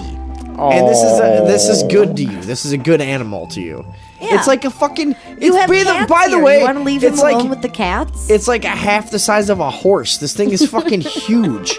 Yeah. It's ridiculous. You brought like half a horse in here that can't be left alone for 8 minutes. It's a pathetic animal. He's so good, though. No, it's Look how cute he is. No, it Wait, sucks. did we bring his necktie? Yeah. We brought up so he could be professional for the radio show. Okay, put a necktie on it. Put a necktie on the fucking dog, and guess what? Guess what? What? It'll still be a fucking dumb, half a horse, polar bear hair, stupid, always grinning face, fucking moronic, bad smelling, fucking painful when it jumps on you when you're on the couch, pile of garbage. You're yeah, hurting but his he'll feelings. Be a professional. No, he's fine. Look at him. You're He's hurting devastated. my feelings.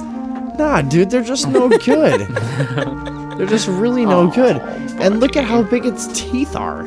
Yeah, he could kill you. He'll Holy never bite fucking anything, Christ. though. This dog would never bite you. This Right. dog doesn't know how to Exactly. That's the point. bite you. Because It's he's been useless. trained for hundreds of years to carry things gently with his mouth. He's a retriever. He gets the food you shoot out of the sky. Yeah. He's there to be your teammate. That's what he exists for. And you're a cold, heartless person for not seeing that. You're a bad hunter. It's just, yeah, you're a bad hunter. it's just annoying. I mean, it's like it's bad enough that you couldn't leave him at home, but this thing can't be like not. It can't not have attention paid to it for fucking 4 seconds. He was doing really good for. No, he was never doing good. Yeah. He was protecting us from the woods. He was laying down and being quiet for a bunch of that, wasn't he? Yeah.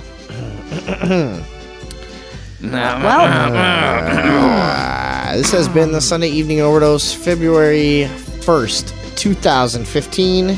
Blizzard show. Thanks to David Box for stopping by and helping us out because the Earthling could not be here.